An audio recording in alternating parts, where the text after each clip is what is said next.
On the rutted dirt road, tumbling from side to side, drove a dark SUV. The engine roared like a hungry beast, causing fear in everyone who lived in these godforsaken lands, be they wild animals or humans. But everyone was uncomfortable at the sight of this massive miracle of foreign automobile industry. There were two people in the cabin, the driver in a business suit and his companion, a woman in her 30s who was shivering all over, wrapped in a thin blouse. "Tell me you're cold in Verona." "Indian summer is in full swing. It's so hot you can hardly stand it," said the driver ironically. "Sorry, I've been chilly since this morning," the woman replied and looked at her reflection in the side view mirror. A pale, thin woman with a haggard look was staring back at her from the passenger compartment. Meanwhile, her husband Aidan, sitting behind the wheel, was drawn to the revelation. "No offense, but the doctors have their hands full and I'm powerless. I'm not a doctor, not even an orderly. But they say there's a grandmother in this village. Samantha, I think. She's rumored to be able to get anyone back on their feet."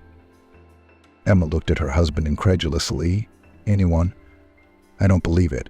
You know, I've tried everything I've ever tried, no matter where I went." Aidan frowned resentfully. "Well, treatments are rarely pleasant. That's just a matter of who's destined for what. I can't help you anymore." His mother hadn't spared him either. And then there's this business, endless checks, audits, commissions. He was torn between home and work. It's all on him. Elise sighed sadly. She knew firsthand about her mother-in-law Melissa's notorious illness. The day her back ached, tomorrow she felt dizzy. The next day she felt like she was having a heart attack. Aidan tried to relieve his mother's condition as best he could, even hiring a nurse. But it was all in vain. Melissa either didn't want to be treated or wasn't sick at all. However, Alice herself was more inclined to the second option. When she got sick herself, she realized that her mother-in-law was clearly overplaying her hand. Unlike Melissa, Alice was in no hurry to be cured. At first, Aidan said it was some seasonal virus. Then he said it was hereditary. And that medicine was powerless in this case. Alice went to one doctor and another, but everywhere she was disappointed and her condition worsened. Her mother-in-law, on the other hand, seemed to grow stronger at the sight of her rapidly declining daughter-in-law. Alice went from extreme to extreme, trying to cope with the insidious disease. But the physicians would only throw up their hands in helplessness, and there were even those who suggested that she leave a will as soon as possible. But the businesswoman herself was going to fight to the end, despite the fact that there was almost no strength left. She agreed to go to Carrotville, lost in the woods. Aidan had described Samantha's abilities as a healer so well that Alice had waved goodbye and agreed to the trip. "That's the right thing to do, Alice. The fresh air will do you good," Lisa said with a fake smile on her lips instead of a farewell. Alice smiled faintly and thanked her mother-in-law for her participation. She realized that there was no concern in her words, only icy calculation and a cynical attitude to life.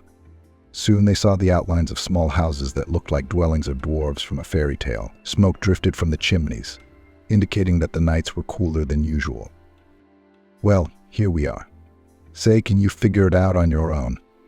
I have a business meeting to go to, and I'm late, to be honest," Aidan asked casually. Alice's mood dropped completely. Her husband was leaving her in the middle of nowhere alone with her problems and an insidious illness. "Okay, go sure. Just drop me off at the Samantha's house, so I don't have to wander all over the village with suitcases," Alice asked, trying not to show her distress. "Sure, what are you talking about? I can do that. Here's the thing, Alice. We don't have good reception here, so if anything, don't be upset, and I'll visit you whenever possible. As soon as I get back from my business trip, I'll come straight to you," Aidan said. Alice turned pale. What was this?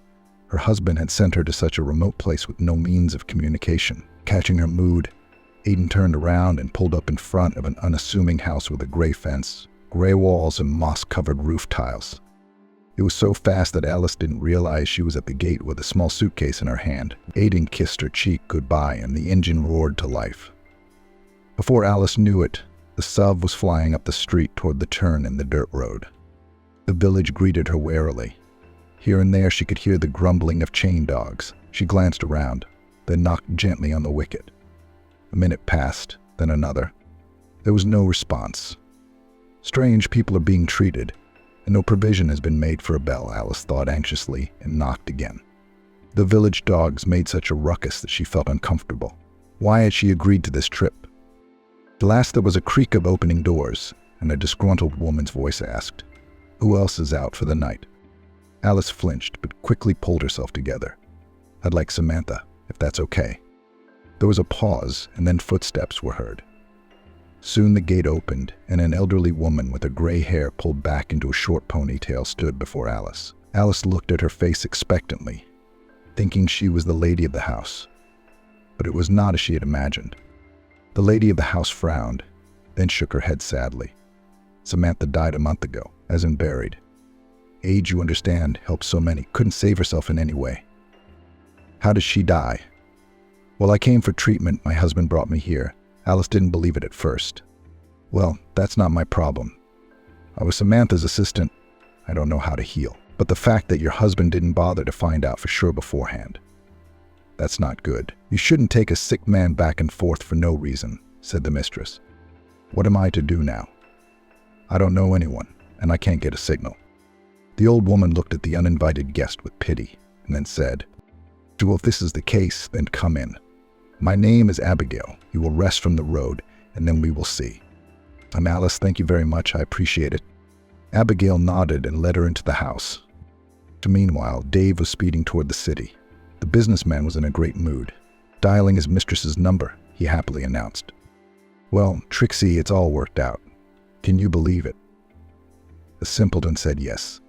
She went to the village to see a healer who's been dead for a month. It'll be a surprise for her, and I'll get a freebie. What if she figures it out? What then? The mistress asked. Iden smirked. Come on, she'll guess. Alice is as shallow as a cork. I took her business away from her. She didn't even say a peep. I don't think there's anything she can do. I've already told the board of stockholders not to count on Alice. She's lost her mind because of her illness. She's given up everything and moved to the middle of nowhere. But if that's the case, it's a different matter. We can go to the seaside like we planned. Trixie smiled. I can do that. I've put all the business on my deputy so he can work. It's time for us to go on vacation. Velvet season. Trixie frowned. No, that's not going to work. What's the velvet season? What are you talking about? I want to go to the islands and swim and scuba dive. Jellyfish, coral reefs. At the mention of swimming, Aiden darkened and immediately turned the conversation in another direction. Trixie was babbling about beaches and lounge chairs, but he was thinking about something else, about the time he and Alice had gone scuba diving once. They'd just spent their honeymoon on the coast, and every time they tried to find some wild beach to swim and dive. Unlike Alice, Aiden wasn't much of a swimmer, and his scuba skills were nil. But he wasn't going to give in to his wife, so he decided to dive in the area of a quiet cove. Following her, he went through a simple briefing, learned to regulate the oxygen supply in the cylinder. Basically nothing complicated if you are attentive to yourself and the surrounding details. Alice plunged into the water from the side of the pleasure boat. Aiden dived in next. At first his wife offered to use a safety rope to keep him from being swept away by the current. Aiden refused, determined to look like a fearless knight in her eyes. Everything went well at first. Alice guided him with signs, presenting him with the beauty of the underwater world. Jellyfish, fish, and small mollusks caught his eye, causing him to be genuinely delighted. But then he decided to change his route a little and stealthily moved away from Alice, first by 5, then by as much as 10 meters. At one point she looked back and didn't see her husband. Alice's heart hammered harder. Oh my God, where is he? Alice was gripped by panic. Aiden was nowhere to be seen. Her heart pounded like crazy as she methodically searched her surroundings, gradually widening her search. She found Aiden breathless. His husband had used up all his oxygen before he realized it too late. But he realized it too late. Aiden didn't remember everything that happened afterward and came to his senses on the deck of the boat, where Alice brought him to his senses by performing artificial respiration and indirect heart massage. That was quite a swim, he could only say as he sank into a troubled memory. Later on shore, the ambulance doctors told Alice that she had saved her husband's life by her decisive actions. As it turned out during the inspection, his scuba tank was partially defective, which almost led to tragedy. Emotional Alice wanted to sue the diving club that had rented the equipment, but the staff swore that they had provided a functioning scuba tank and that there were no leaks in its oxygen hoses or cylinder. Thinking of the incident now, Aidan involuntarily stepped on the gas to jump over the unpleasant memories with a sense of speed. He had never had a sense of gratitude for his spouse. Well, she saved me from dying underwater, so what? Let her say thank you for not throwing it in the dump along with all those medicines and medical reference books, he thought. Convinced that he was right, Aidan dialed his mother's number and shared the latest news. For wow, that's something. At last we could live without that fool. God gave her such an inheritance. She lived like a Nanishenko, all on orphanages and animal shelters. Nothing. Now we will definitely clean up, Olivia said, rubbing her hands together. Yes, we are. I'll talk to the most influential shareholders and get a controlling stake. It'll come in handy. It won't be superfluous. Though I don't think Alice will make it. But if the doctors from the city couldn't help her, then in this wilderness the only way is to the Pogost. Her son's words brought a pleased smile to Olivia's lips. What did I tell you? Good thing we haven't had kids yet. But what kids? An empty vessel is an empty vessel. I couldn't even get pregnant like any other normal woman. First one breakdown, then another. Anyway, if it weren't for the money, no one would have wanted Alice for nothing. Aidan nodded, truly believing that meeting Alice had given him everything he'd ever dreamed of. A wealthy heiress, a business he'd built up over the years, and financial assets that made him dizzy. All of it was at his feet. There wasn't much left to do. In Aidan's opinion, this trip to the countryside should be his wife's last. A one-way ticket, where Alice would end up with a coffin and the mournful silence of the village cemetery. Melissa insisted that if her daughter-in-law left, she should be cremated, and that would be the end of it. It would be economical and there would be no funeral. Aidan himself had not yet decided anything about it, because the matter was quite delicate and not everyone could solve it immediately. The newly minted businessman did not sit idle, and had been courting the family notary Sammy Gribanov for 2 weeks. Most of all, Aidan was interested in whether in the will of Alice will not be any pitfalls. They'd never know what was in her head. But if the notary confirms that everything is fine, then there's nothing to worry about. Live in joy and wait until the countryside wilderness finally finished spouse. If the city doctors were powerless, then the dense medicine of the province would put a black cross on the young heiress. And if Aidan was sure that Alice would soon pass away, she had no intention of doing so. Abigail's house was quite cozy. The walls of the rooms were carpeted in the old-fashioned way, and the floor was carpeted with long paths that gave Alice a pang of nostalgia. So when she had been a little girl, she had run along those same paths and played hide and seek at her favorite grandmother Leah's house, laughing happily. Oh, how long ago it was, and it seems like yesterday, Alice thought. Come to the table, dear. Sit down. There's no truth in feet. Leave the suitcase in the hall. You can sort it out later. I've made tea. It tastes wonderful. What kind of scones? I baked them from Samantha's favorite recipe. Help yourself, Abigail said with a smile. Alice sat down on the old, creaky stool. The tea was delicious, smelling of herbs, honey, and berries she didn't even know the names of. She smiled as she took a flavorful bun from the tray. The dough was comfortable soft, with cinnamon and vanilla. It even whetted her appetite. Abigail took a sip, and then she caught herself taking 3 buns from the tray and tucking them into a cellophane bag. Oh, don't worry, Alice, I'm not being greedy. It's for the houseboy, she said, intercepting her guest's surprised look. What house elf? Alice wondered. Abigail was visibly embarrassed. Then she looked around and lowered her voice. The very real houseboy, sweetheart. He showed up after Samantha left. I leave food on a tray for him behind the house. There's such a secluded place. When I came back, the tray was empty. Alice looked at her companion doubtfully. Is it really true? Or maybe he was playing a trick on her, testing her stress tolerance or whatever it's called. What, you don't believe me? You should. This place is like this. Things happen. Samantha's actually my cousin, but I didn't even get a fifth of her gift, so I was just her assistant. Did it really work? Alice asked hopefully. Abigail shook her head. You city folk don't believe in anything but your own money.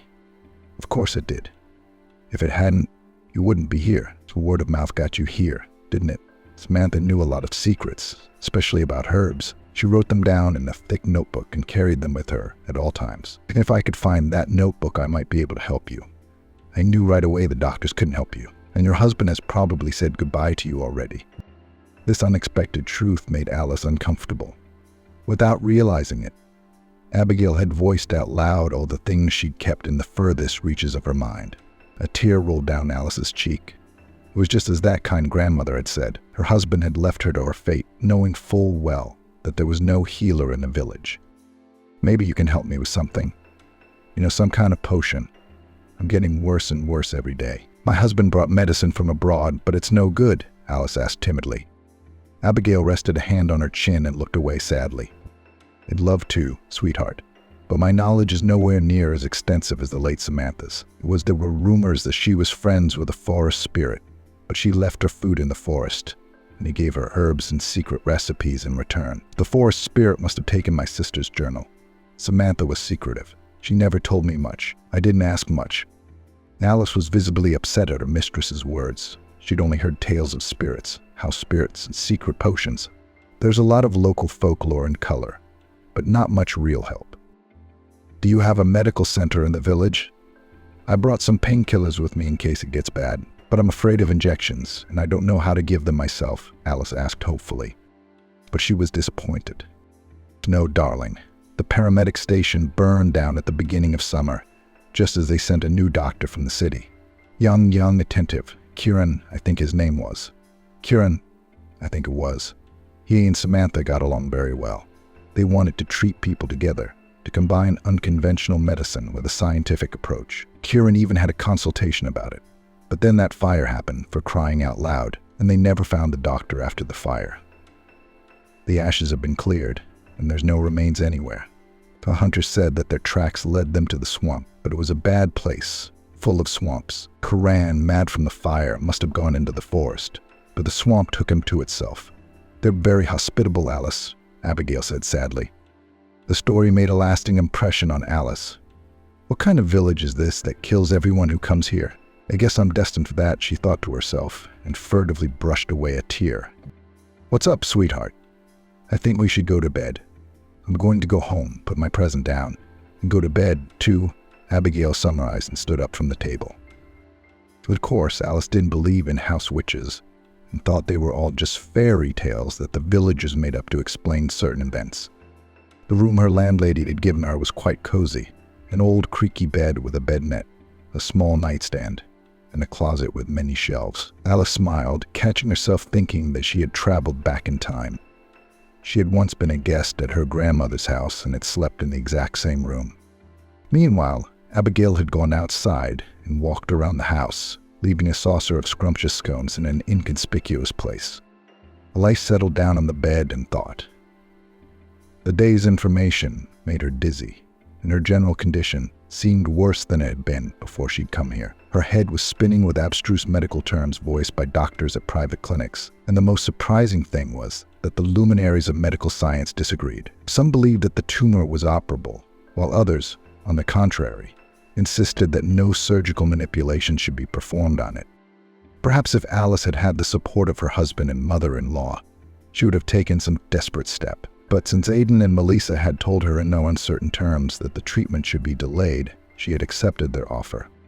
Unbeknownst to herself, Alice's thoughts traveled back to the first time she'd seen Aidan. She was on her way back from the hospital where her father had been treated for about a month. It was drizzling outside, and it looked more like a fall slump than a hot summer's day. Absorbed in her thoughts, Alice didn't immediately realize that she had a flat tire and her car was tossing from side to side on the highway. She quickly slowed down and pulled to the side of the road. As luck would have it, none of the passing motorists stopped to help her change the tire. Her cell phone battery was dead, and she couldn't call for help. At that moment, a cyclist on a sport bike passed by and stopped a few meters away from her. After thinking for a moment, the strange guy in the helmet turned around and approached Alice. "Hello, I see you're having a breakdown. Is there anything I can do for you?" he asked her politely. She shrugged, then pointed to the flat right front tire. "Yes, that's it. Well, we'll have that fixed in no time. I hope you have a spare tire," the guy ordered in a masterly manner, and without waiting for an answer, went into the trunk. All the tools and the spare were there. It didn't take him 20 minutes to replace the front tire in the nasty little rain that kept falling. "Well, that's it. You can drive on now. I recommend taking this wheel to a tire shop. Let the serviceman see what he can do," the guy said. Alice thought for a moment and then reached for her wallet, but the stranger shook his head negatively. "There's no need for money. If you want to thank me, let's go out to dinner or lunch. When would that be convenient for you?" Alice was visibly embarrassed and fixed her bangs that fell over her eyes. Well, I guess dinner would be better. Just when? Tonight? Tomorrow? The guy smiled and quietly switched to you. Let's do it tonight. Why drag it out? As they say, the debt is red with payment. Calm down, I was joking. If there's no time, I won't take offense. But you don't have to give me any money. My name's Aiden, by the way. What's yours? I'm Alice, she said, still not knowing what to do next. There was nothing wrong with going to dinner with this nice young man. Her father wasn't here tonight. Business matters could wait, especially since it wouldn't be for long. Well, if that's the case, let's go out to dinner. Just tell me where, and I'll be there, Alice said. But Aiden thought for a moment, and then he named the cheapest place in town, which upset his new acquaintance. Frankly, Alice knew better places, but she didn't argue and accepted the invitation. Truth be told, she didn't think this passing acquaintance could lead to anything more serious than a simple conversation in the evening. But as she got to know Aiden better, she realized that the guy wasn't as simple as she thought, and even had very big ambitions. As it turned out, he had a passion for bicycle racing, and had once taken part in the national championships, but had injured his knee and had left the sport for good. Alice listened to him with her mouth open in amazement. The last thing she had expected was that she would meet such an interesting person during that meeting on the track. The young people began dating, and 6 months later they were married, which surprised many people in town, especially Alice's father Joe. I don't mind the kinship, but I think you'll find someone from our circle, that bicyclist. But what's his future? He's not educated, and he's not likely to be. No career in sports. Take my word for it, people like that usually end up the same way, quietly drinking themselves into oblivion, Joe said. Alice shook her head. Why would you do that? Aiden's not like that at all. He's just applied to university and he's going to study economics part-time. Then he and I can run your business together, and you'll reap the rewards and be happy that you have such beautiful children. Joe grinned. Well, I wish to God you'd say that. I don't think I'll see you two running my business together. I had a heart-to-heart talk with my doctor the other day, without all the curtsy and lies. Anyway, I've got a month left, maybe a month and a half, God willing, and that's just not going to happen. But look at you. You're just pretending a little bit. It's no different. Don't listen to those doctors. They're just trying to make your heart panic, Alice exclaimed, not even realizing that it wouldn't be long before she was in her dad's shoes, who would be dead by then. Despite Joe's skepticism, Alice and Aiden still played a wedding, which became one of the landmark events of the city. For this young couple rented the best restaurant, which has nothing to do with the place where the first date took place. Despite all the desire to succeed, Aiden turned out to be a mediocre student in the second year, was even expelled for failure. Yes, they failed me on purpose. They found out I was your husband and decided to go the other way. They thought they could get money from me to pay for the session. And I refused. Aiden justified himself, avoiding looking his wife in the eye. Alice preferred not to focus her attention on it because she herself had graduated from school with a gold medal and from university with a red diploma and had never encountered any manifestations of bribery in educational institutions. Time flew by.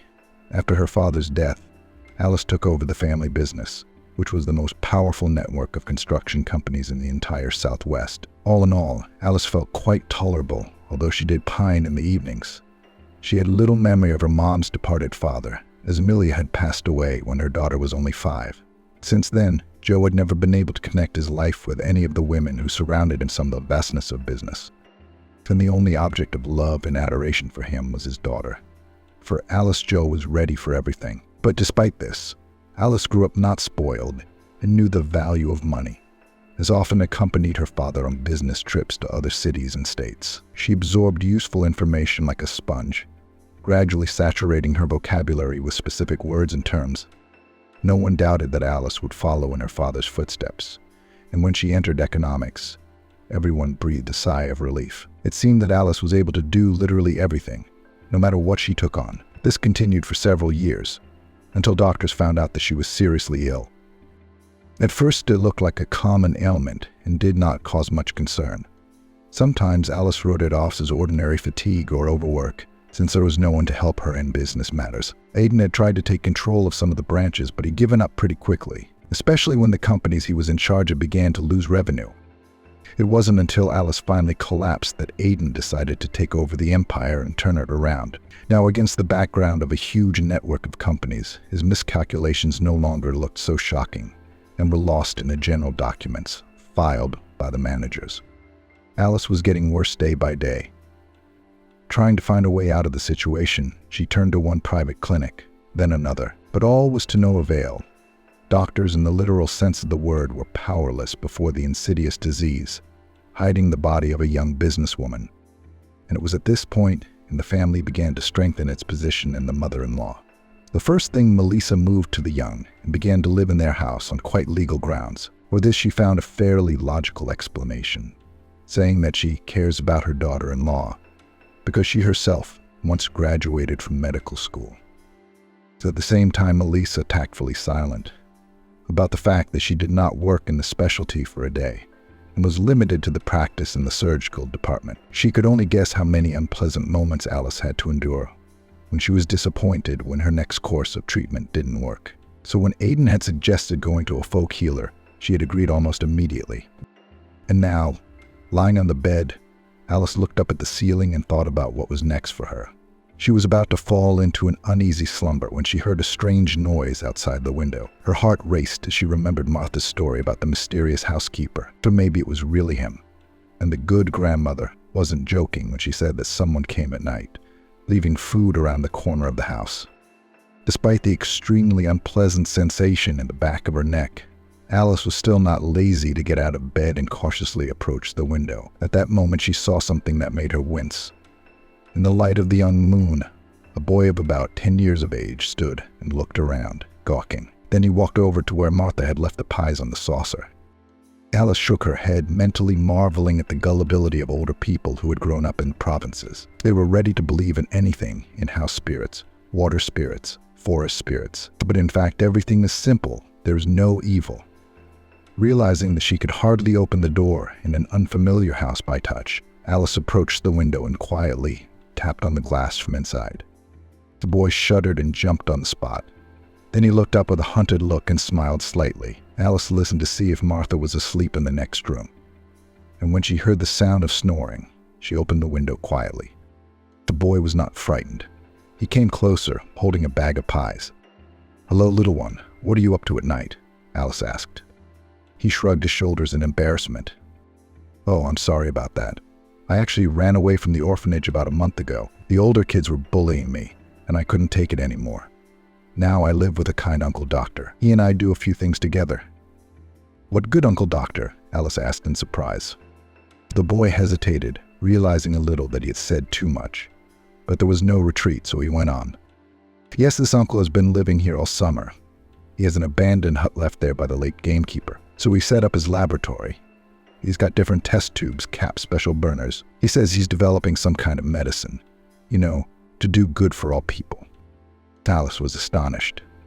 What kind of a weirdo is this, who dared to develop new medicines in the deep forest? Alice tried to get as much information as she could out of the boy, remembering the villagers' habit of giving supernatural powers to certain people. "Does this doctor have a name?" The boy looked around again, as if they might be overheard. Then he said in a low voice, "Well, of course he does. His name is Kiran." At that moment, Alice gasped and immediately remembered her landlady's story about the disappearance of a young doctor who had come from the city to work in the paramedic station at the beginning of the summer. Afraid lest the kindly grandmother should wake up, Alice was silent for a moment and then said, "All right, little one. What's your name anyway?" "My name is Itoni," the boy replied with a smile and waved goodbye. Clutching the bag of pies to his chest, he sprinted toward the woods, where Martha had told him the endless swamps and marshes began. Alice watched him for a long time, worried that he might lose his way and fall into the mire. But when Itoni reached the edge of the forest and lit a small lantern, Alice breathed a sigh of relief. He must know some secret paths, or he wouldn't dare to make such a journey under cover of night, Alice reassured herself. Still, Itoni's story shocked her to the core. A boy who had run away from an orphanage, and a doctor who had taken refuge in an abandoned hut. But is it possible in this day and age? The age of advanced technology, the internet, and all the wonders of technology. Alice's head was spinning. In truth, she didn't know whether she should tell Abigail or wait. She didn't want to upset the kind hostess who thought she was feeding the housekeeper who kept her home safe from harm. Alice closed her eyes tiredly and tried to sleep. But after all she had been through during the day, she had a terrible insomnia, and it was not until morning that she was able to fall asleep. It didn't take long, though, because Abigail was used to getting up at first light. The kind grandmother tried to move quietly around the kitchen so as not to wake her guest, but soon the sweet smell of baking and fragrant tea was wafting through the house. Alice, smiling, got out of bed. To her surprise, she felt quite tolerable. Perhaps Aidan was even right when he said that in a province near the forest and the air was healing. "Oh, you're awake already, honey. Well, come on. Let's get to the table. We're having breakfast. I'm sorry I'm up so early, but we're country people. It's always like that here, whether it's you or the hen. Early to bed, early to rise. And you say you call us larks, don't you?" Abigail said with a smile. Alice smiled too, still undecided whether to tell the truth or leave it at that. Eventually, she changed her mind about telling Abigail the truth, since she realized that the mystery of the boy and the missing doctor was not hers alone. Instead, Alice decided to visit the doctors hiding in the forest wilderness herself and find out what was what. The only thing she really feared was the swamp, for the ford was unknown to her. She decided to talk to her hostess about it carefully, but Alice suddenly showed a keen interest in the forest and asked where she could pick mushrooms or berries. "Why are you talking about the wilderness? It's a little late for berries, but there should be plenty of mushrooms after the rain. If you want, I can show you a nice clearing. Just don't go any farther." "I'd go with you, but I'm busy today. Farmer Pete's cow is sick, and I know a thing or two about veterinary medicine. I can't treat people, but I can handle animals. If I'd known it was going to be over so soon, I would have come with you. So I'm sorry, but you can see the clearing from here. See, it looks like a big saucer. There will be a lot of mushrooms there." Alice smiled and nodded. Then, as they talked, she learned, step by careful step, how to check for danger when walking through the bogs. Abigail was a good storyteller and quickly explained that she should carry a long pole cut from a young tree or broken branch. "But just don't go into those swamps yourself, sweetheart, okay? I don't want to spend the rest of my life blaming myself for showing you that clearing," Abigail said anxiously. But Alice was quick to reassure her, saying that she wouldn't go any farther than a mushroom meadow. In fact, she decided to venture deeper into the forest to the hut. In truth, Alice didn't know why she wanted to know about the doctor. Of course, she realized that Kieran could hardly help her in the court, in the middle of nowhere without the necessary equipment and medicines. But on the other hand, she just wished she could talk to someone with some insight into the world of medicine right now. After breakfast, she picked up the bowls and, despite her weakness, walked toward the clearing Abigail had pointed out. The kind grandmother stood on the porch and watched her until she reached the spot. Alice cut first one mushroom, then another. She took them all indiscriminately, for she had long ago forgotten which of them were edible and which were not. Soon she noticed a winding path that snaked deep into the forest. By some inexplicable sixth sense, the woman immediately realized that this was the path she was looking for. Find a longer branch, she thought. Alice walked cautiously toward the nearest thicket. It wasn't as scary as Abigail had told her. The hard, needle-strewn ground crunched beneath her feet, and the swamps, if there were any, reminded her only of the foul odor of rotting moss. Step by step she went deeper into the woods, making sure to make landmarks in the trees so that she could return later. Eventually the ground beneath her feet became softer, and small puddles of stagnant green-colored water began to appear. Alice walked about 50 more meters, and then with a loud sob she fell waist-deep into the slime. The pole had fallen out of her hands and was now lying about half a meter away. Alice was immediately panic-stricken. Tears welled up in the corners of her eyes as she realized that she would surely perish in this unknown swamp, and no one would ever find her. "No, not now, God. I don't want to die like this. I'm supposed to have a very different fate," Alice pleaded, knowing full well that no one was likely to hear her now. As she sank centimeter by centimeter into the sticky mire, she mentally said goodbye to her life, knowing she couldn't get out on her own. Her lips trembled as the stinking, sticky substance reached her chest. Alice gathered her remaining strength into a fist and called for help. Of course, she realized there was little hope for her in this situation. The swamp had kept its secrets and was clearly not about to let go of an unexpected guest who had ignored the warnings of danger. When the black sludge reached the level of her neck, Alice stretched out her arms toward the sky, as if the mighty crowns of pines could reach down and pull her out of the mire. And at that moment a distinctly male voice was heard. "Hold on to the branch, only quickly." Alice shifted her gaze and saw a stranger across from her, dressed in a rather shabby camouflage and high rubber boots for walking in swampy terrain. Next to him stood Tony, who looked anxiously at the kind ant and danced in place with excitement. Alice did not have to repeat herself twice. She grasped the branch hopefully. Tony, too, had taken part in her rescue and was pulling the other end along with Kieran. Slowly, as if reluctantly, the swamp let go of Alice. Millimeter by millimeter it rolled back with a nasty slurping sound, and after about 10 minutes it was over.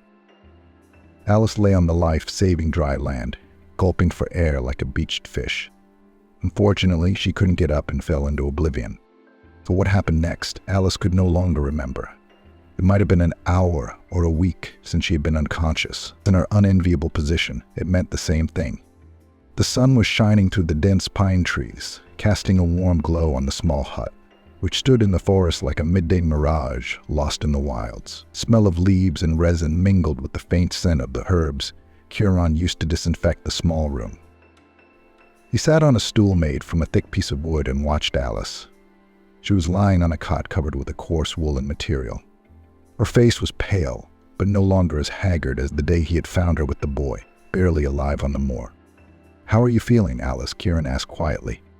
But she opened her eyes slowly, and her gaze was hazy, as if there was no understanding of what was happening. "Where am I?" "You're safe," Kieran answered and gently touched her forehead with his hand. "You are in the forest, in my shelter. Then I found you in the swamp. You were very weak. Don't worry. Abigail already knows everything," Tony told her, "and he gave you a note from me." Swamp, Alice wrinkled her nose, as if trying to remember something unpleasant. "I remember the cold and the dark." "But you had a bad cold," Kieran said. "Plus you were exhausted from your illness, but you're on the mend." "You're a doctor, aren't you?" Alice asked. "Yes," he nodded. "I am a doctor, and I will try to help you recover." "But why are you here in the woods? Why did you pretend to die?" Alice asked, and struggled to get up on her elbows. "I had to hide," said Kieran, and his gaze became serious again. "From some people who don't want me to do my research and implement new techniques in treating patients." "Research into what?" Alice looked at him curiously. "A new drug," Kieran answered, "that could literally revolutionize the world of medicine. Imagine a cure for everything that today is considered incurable." "But that's unrealistic." Alice shook her head. "You're kidding, right?" "Unfortunately, no," Kieran sighed.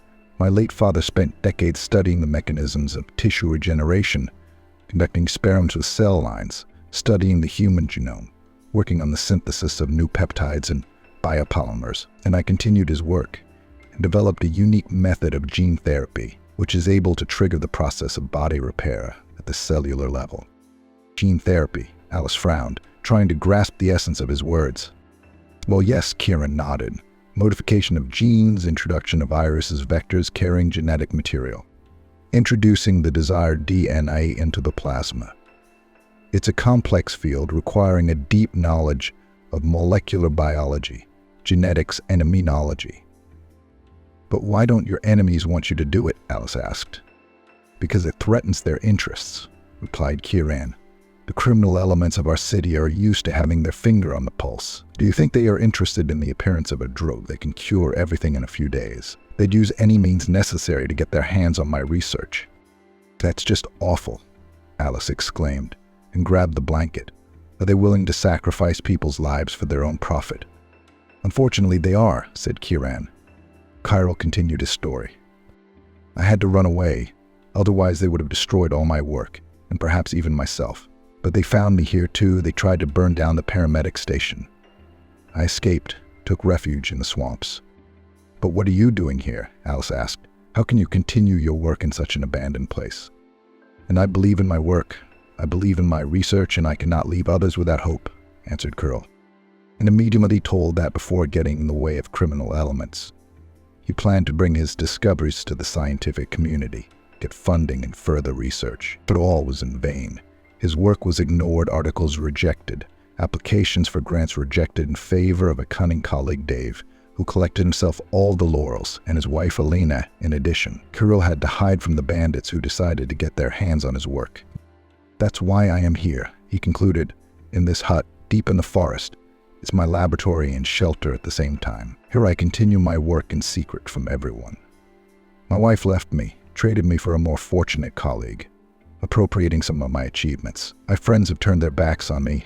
I've become an outcast. Thanks to the late Praskovya Nikanorovna. She helped me and even gave me her workbook with recipes for herbal concoctions." "And how did you conduct experiments in such conditions?" Alice asked. Her eyes were full of bewilderment. "You don't have the necessary equipment." "But that's not entirely true," Kirill replied with a smile. "I managed to take some equipment with me, and the rest I'm trying to assemble from improvised means. And you can find a lot of things in the forest. But you need some reagents, special substances." Alice was silent, not knowing how to finish her thought. "That's the biggest problem," Kirill admitted. "But I hope I can find or synthesize the necessary substances from available materials." Alice shook her head and fell back into oblivion. For several days she lay in the hut, occasionally watching Kirill. She saw the passion with which the young doctor did his work. Alice admired the way Kieran checked the purity of the water in the stream, collected medicinal herbs, measured temperatures, and analyzed soil samples. He worked tirelessly, and his eyes shone with enthusiasm. Sometimes Abigail came to visit, along with Kieran and Itoni, to care for a sick visitor from the city. "You know, I feel much better," Alice said. "After a few days I don't have a fever anymore, and it's like I'm so energized." "It's all thanks to my experimental drug," replied Kieran. "It speeds up the regeneration process and strengthens the immune system." "It's incredible," Alice whispered. "I feel like I'm getting my strength back." "It's not a miracle, Alice," said Kieran. "It's the result of years of research. The medicine of the future." Despite the obvious improvement, he continued to treat Alice, watching her body respond and recover at an amazing rate. He administered injections of his drug, performed all the therapeutic procedures, and taught her breathing exercises. In a way, Kieran had become not only her doctor, but also her hope for recovery. "I want to thank you," Alice said a few weeks later. "You saved my life." "I'm glad I could help you," Kieran replied modestly. "I don't want to leave here. I want to stay," said Alice.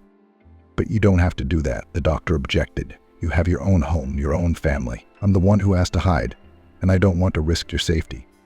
"I'm not afraid of anything," said Alice, "and I want to be there to see you make a difference. There's no one waiting for me at home, because my husband brought me here to die. I can't wait for the notary to call him in, but he doesn't know the main thing. All the money in case of my death will be deposited in the accounts of charitable foundations." Kieran looked at Alice and his heart overflowed with tenderness. At that moment, the young doctor realized that she really wanted to be near him. Or maybe meant more than just helping with research. "Okay, stay, but be careful," Kieran said. Phyllis smiled and her eyes shone. After all, she was now Kieran's helper, life companion and inspiration all at the same time. Tony, too, was always there for him and had grown so close to Alice and Abigail during this time that he said he joked and called them his mother and grandmother, respectively. Alice studied medicinal herbs and helped Kieran with his experiments, recording his observations in a diary. Kieran continued to work on his drug. He was improving its formula, as well as studying the effects on the body. At the same time, the doctor was confident that this drug would definitely make life easier for patients. And the most interesting thing is that during the time of Alice's so-called exile in the wilderness, Steve never once bothered to call or come in person. Every day, looking through the newspapers, one obituary after another, he looked forward to seeing a familiar name. But Alice persevered, never ceasing to amaze all those who had had a hand in her treatment. "But what about when the notary calls? I had a dream the other day that you got a lot of money. What if it's prophetic?" Melissa asked her son every now and then. "Melissa, I don't think I have long to wait," Aiden replied and tossed the newspaper in the trash. The next day, he received a notice to appear in divorce court. At first, the businessman thought it was just a typo and that the summons had come to a mistake. But when he saw Alice's name, he almost lost his senses. In court, Aiden appeared as a faded copy of his old self. Having had no time to prepare himself, he stood before the judge next to his mother, trembling at every sound. He tried not to look at Alice, who looked much better than before. She hadn't come to the trial by herself, but with her new family, Abigail, Tony, and of course Kieran. The judge's decision seemed quick and unappealing to everyone. Aidan's petition to divide the property was denied, and Alice was granted her coveted freedom. The path was extremely painful and difficult. Subsequently, thanks to Alice's financial support, Kieran was able to come out of the shadows and patented his new drug. In addition, the young couple opened a new paramedic station in Carrowtown to replace the one that had burned down earlier. Now, the residents of the surrounding villages and settlements could easily receive the necessary medical care, for which they had previously had to travel to the neighboring district. Thanks to his discovery, Kieran received a medical award 7 months later, restoring the reputation not only of himself, but also of his father. The public outcry surrounding the case also contributed to the imminent arrest of everyone involved in the harassment of the young Dr. Genius, including envious people, Dave's colleague, and representatives of criminal structures. 6 months after these events, Alice and Kieran played a wedding. Tony acted as their common son. He presented his parents with flowers. The boy smiled and mentally wished for a brother or sister. Abigail had called him a houseboy who could work miracles. A father sets up a camera to save his fading daughter. And after barely a glance at the tape, Jane decided at an early age that girls were either beautiful or smart. The girl knew full well she could choose, and she chose to be smart. In front of her eyes was the example of her older sister Ellen. Everyone around admired her beauty. I mean, come on, light blonde hair, silky green, mermaid eyes. A figure they call such a model. Helene, from an early age, was focused only on her appearance. She read a lot, but it was fashion magazines with advice on makeup, diets, and so on. And Kate's girlfriends were exactly the same. Jane thought they were pretty, frivolous fools. A mother raising 2 daughters alone had high hopes for her eldest. "When you marry well, Ellen, we'll have a good life," she used to say. Jane was still a very young girl, studying in the 4th or 5th grade. The girl was frankly perplexed. How could one put the responsibility for her happiness and well-being on some other person? Did her mother, who had been burned herself, not draw the right conclusions? Once Jane asked her mother directly, "You married your father for his money too, and he left us, went to a younger and prettier, and left nothing for you or the children, because she had a good appetite.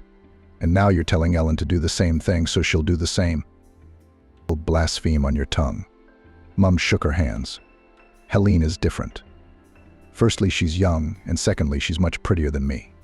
And anyway, she has me. I'm the one who had to figure it out. And I'll help her, and I'll teach her everything. You'll be fine, and so will you, if you listen to me."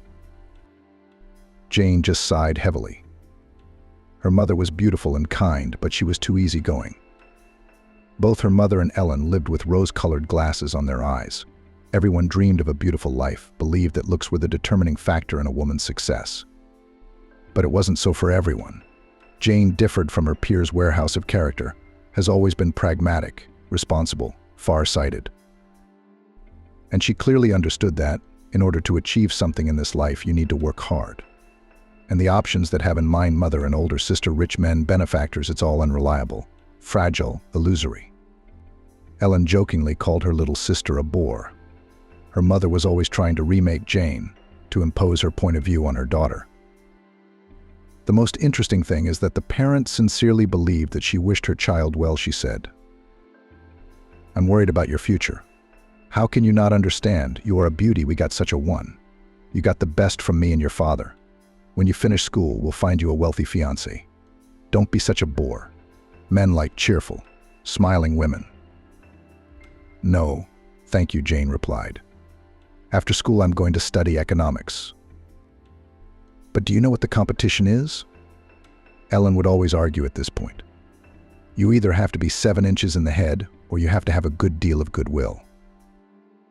"Yes," Mum sighed. "We can't afford commercial education. And you can't get in for free."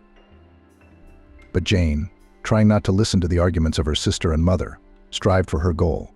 Day and night she sat over textbooks, looked for additional courses on the internet, mostly free, because her mother, who worked as a cashier in the local supermarket, had no money for her daughter's education, and her father almost did not participate in the children's lives. He had a new family.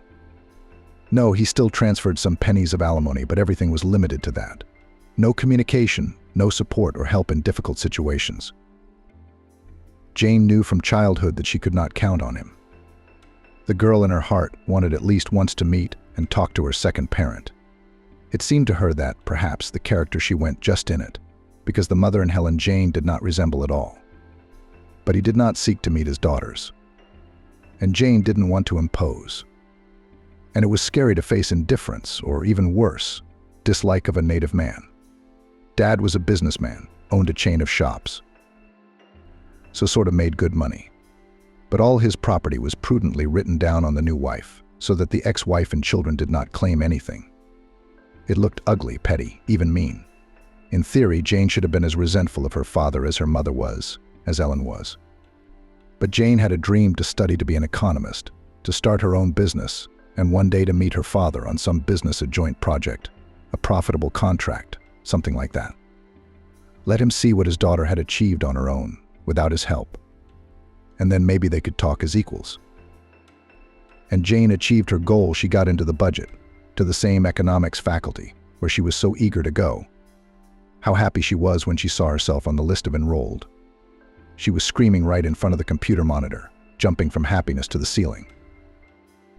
"You're crazy," Ellen said as she looked into the room with little Andrew in her arms. She had recently become a mother and had a son with a rich man. He paid child support, but he was reluctant to communicate with his mother and Andrew himself. Needless to say, these alimony were pennies, a standard scheme. Gray earnings, most of the income is hidden. Ellen still repeated the fate of her mother, even in an even worse version. But she was not going to give up and continued to dream of a prince, who will definitely sooner or later solve all her financial problems. Her mother supported her eldest daughter in everything, adored her grandson. It was not surprising. Jane was also happy to take care of the baby when she had time. But the girl did not understand how it was possible not to draw conclusions from what had happened.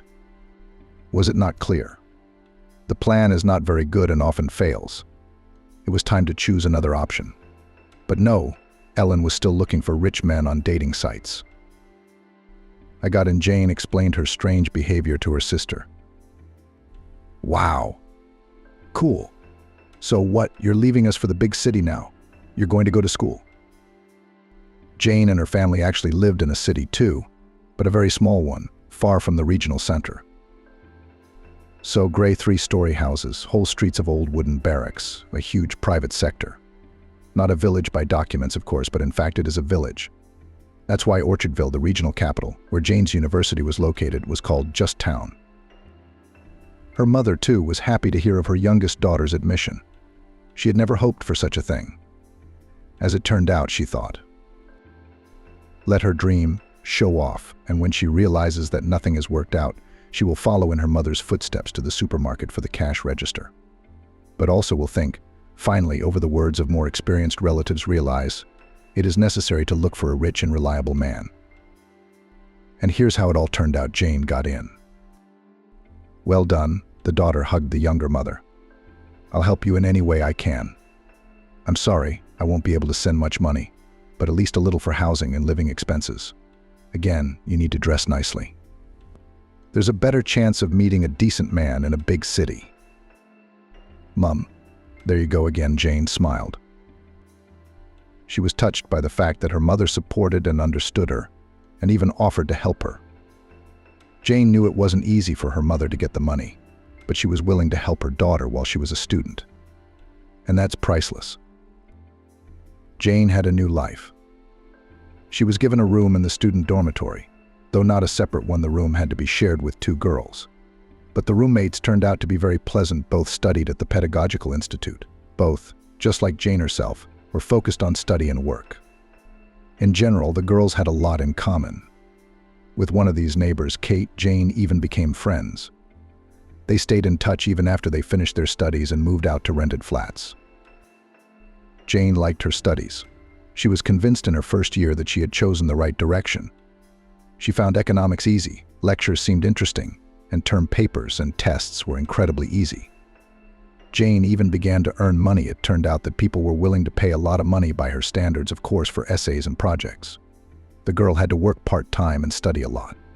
She had no time at all for student parties, going to clubs and similar entertainments. And sometimes, of course, Jane wanted to go for a walk, to unwind.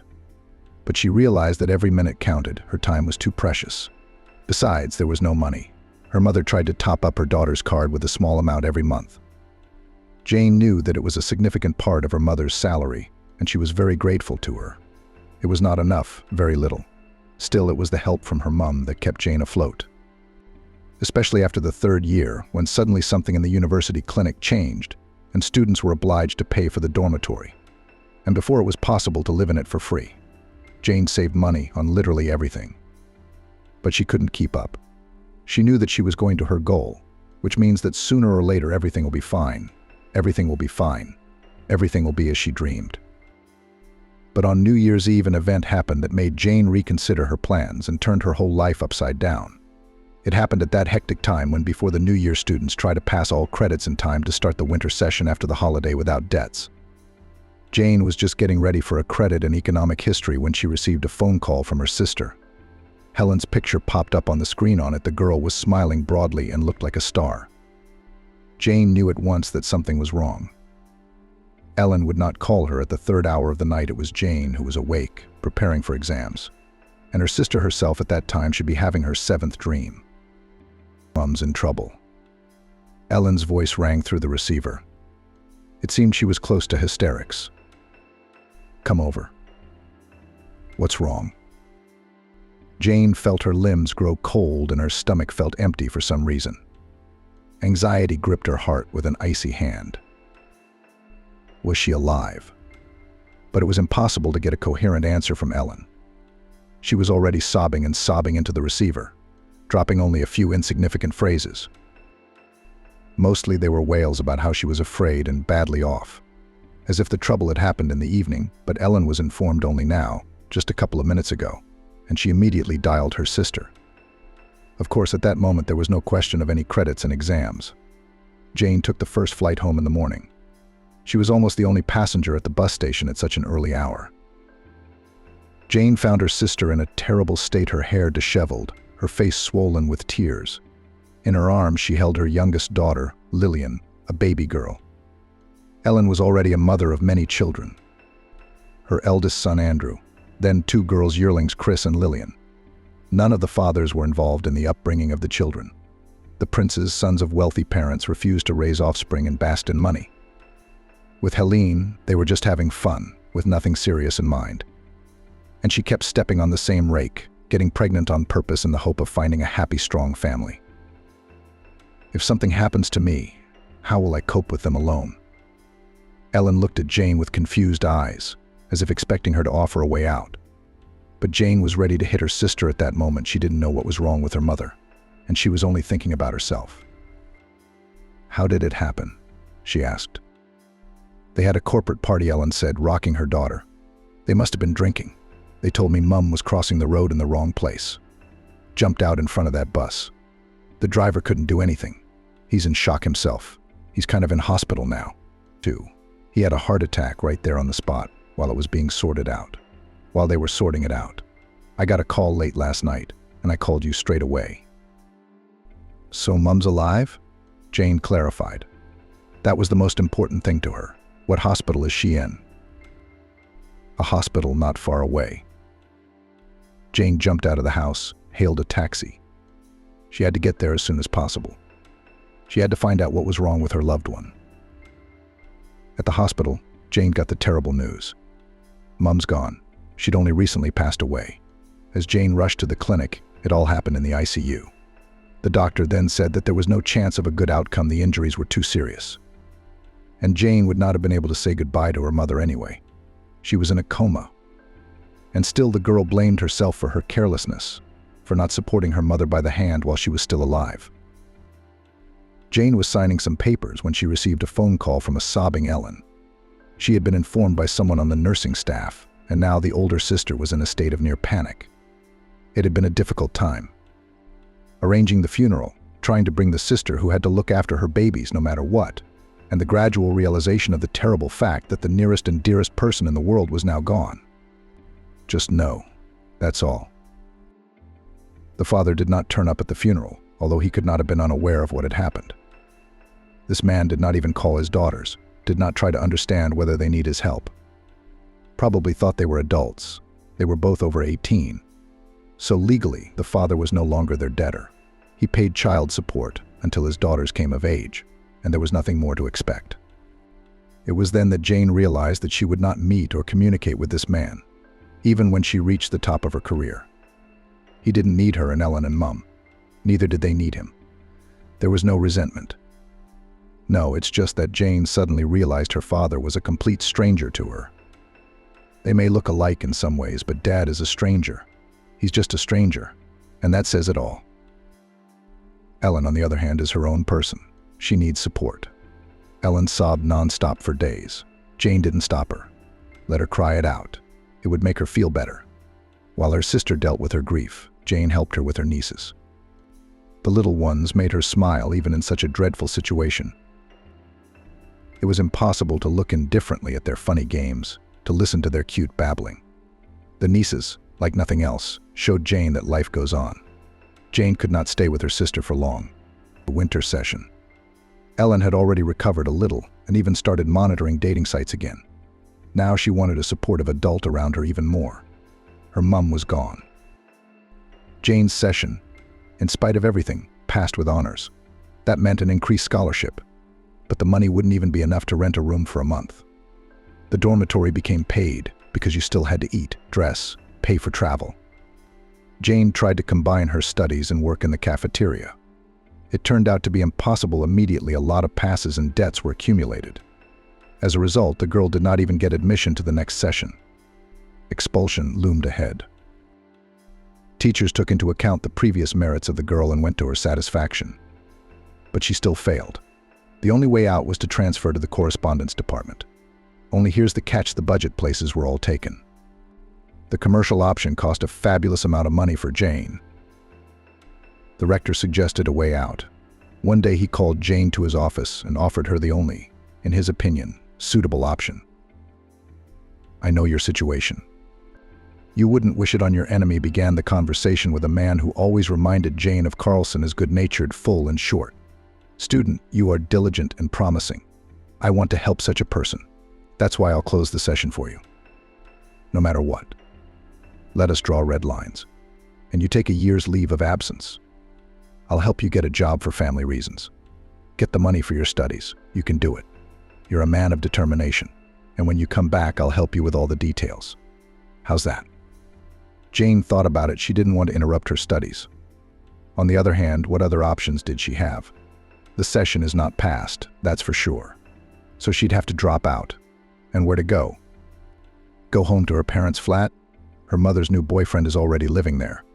A young and kind of nice guy named George. Unlike the previous aluminum suitors, he's not a rich major. The guy works on a construction site, working from dawn to dusk, earning money. Seems to like Ellen a lot, and he's taken in her kids. Maybe they'll actually make a family. Jane's not really needed there right now. And she doesn't want to live with her sister. No, Jane loves her very much. She's the only person in the whole world who's family. But still, Jane's used to peace, solitude, freedom. And there's a family of many children. You can't do that there.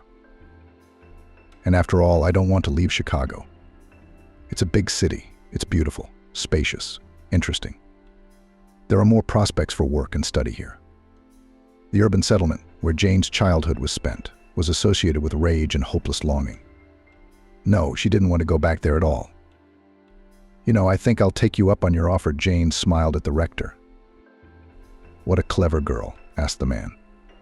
"You're good. Everything will work out for you. Just don't forget to save for your studies. Be sure to come back to the university in a year. We'll be waiting for you." Deal? It's a deal. Thank you so much for the offer. That same night, Jane started looking for a job. She urgently needed money just to survive, to buy food, to pay for a roof over her head, the most effective motivation. It turned out that it was simply unrealistic for a girl with an incomplete university degree to find anything close to the desired profession. Jane was rejected everywhere. Employers did not even consider candidates without a diploma. The girl realized that she could show herself at the interview. but it did not even come to that. After a couple of days of fruitless searches, Jane realized that it was time to give up her dream of working as an economist, or rather to postpone it until better times. In the meantime, she had to find something. When the bar was lowered a bit, things got better. There were plenty of jobs for Jane: waitress, cleaner, saleswoman, but the wages were meager. No, it was enough to live on, especially if you saved money. But Jane had to save up for a year's study. With those salaries, it was impossible. Still, Jane needed a job badly. Immediately, she chose the path of a waitress in a bar in the city center. There were plenty of reasons for the job. Firstly, there was extra pay for night shifts. Secondly, tips were very helpful, sometimes even very generous. And thirdly, the last job gave Jane the opportunity to write term papers and tests to order. And an extra penny in the piggy bank, and brains are not idle. That's the upside. Jane even liked working in the bar. The team is friendly, the bosses are loyal. The crowd was decent. It was a rock bar whose owners cared about their reputation. The atmosphere was monitored. Undesirable elements were expelled with guards and not allowed back in. And another. Local band musicians, performers, and visiting guests gathered here every night. In short, live music, and it was beautiful. Jane enjoyed listening to the musicians perform, singing along, dancing. This was welcome in the bar. To work as on holiday, in the bar, Jane finally understood the meaning of this common phrase. Of course, with a waitress's salary, there was not much money. Jane was looking for another job in parallel, a higher paying one. But the girl knew, even when she had to quit, she would come here to visit, just to be in this amazingly warm atmosphere. A rock bar and new friends helped Jane through her grief. Of course, the longing for her mother did not go anywhere, but the girl was finally able to return to life and believe that there are still a lot of good things ahead. It was in the rock bar that Jane met Jasper. One day, the host introduced the guests to a new rock band which appeared just a couple of months ago. Jasper was the bass player. But not only that, it was he who owned the idea to create this band. He was the one who wrote the songs and the music. Modest, always kept in the shadows, but constantly observing the behavior of the band members, the reaction of the audience. Jasper was the main man in the team. Although on stage most of the attention was drawn to the lead singer, it was felt. It was noticeable from the first glance. For some reason, Jane immediately singled him out and reached for him. She didn't recognize herself. Jane realized that she was not in a position to fall in love and have affairs. She was focused on her career, on her studies, on getting back on track at university. She couldn't be distracted by that. And yet, Jasper didn't flirt with the waitresses, didn't talk to anyone first. He was serious, focused on his work. Maybe that's what attracted the girl. Jasper was a lot like herself. Jasper began to appear in the bar often, sometimes with a group to work with, sometimes just in the company of mates to relax.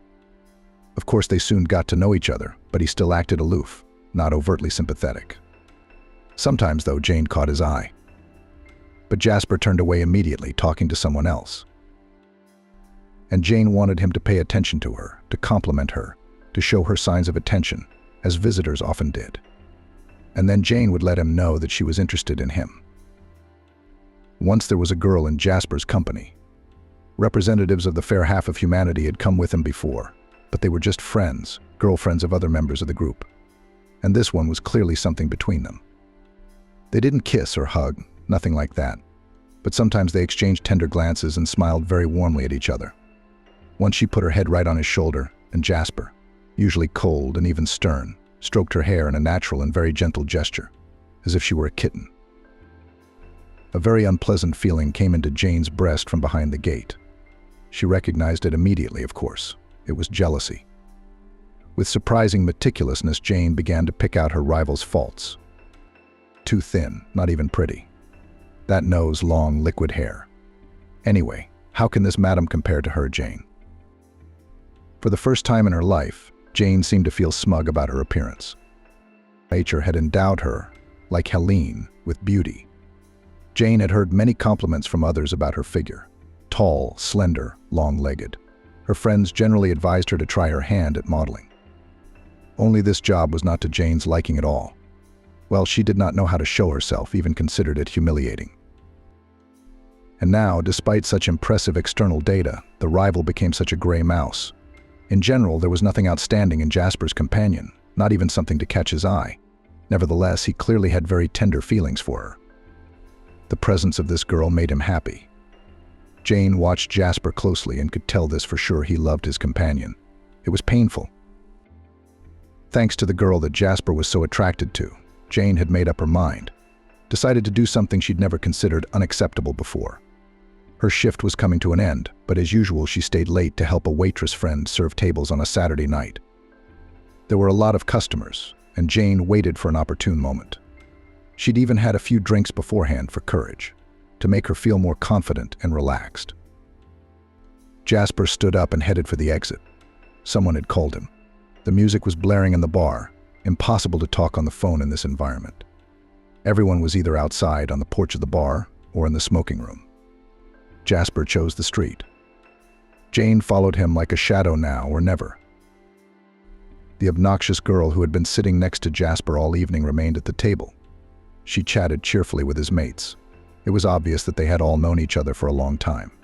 They must be in a long and serious relationship. Still, Jane would try or she'd regret later that she'd never even tried. Jasper stepped out onto the porch. He paced the area in front of the bar, patiently explaining something to someone. Jane watched him through the large window. Jasper wasn't smiling, wasn't joking. Apparently the conversation was serious or unpleasant. It didn't matter. Jane would still approach him as soon as. Jasper pressed the reset button and was about to go back to the bar, but at that moment Jane came out to meet him. Luckily, they were alone on the porch at that moment.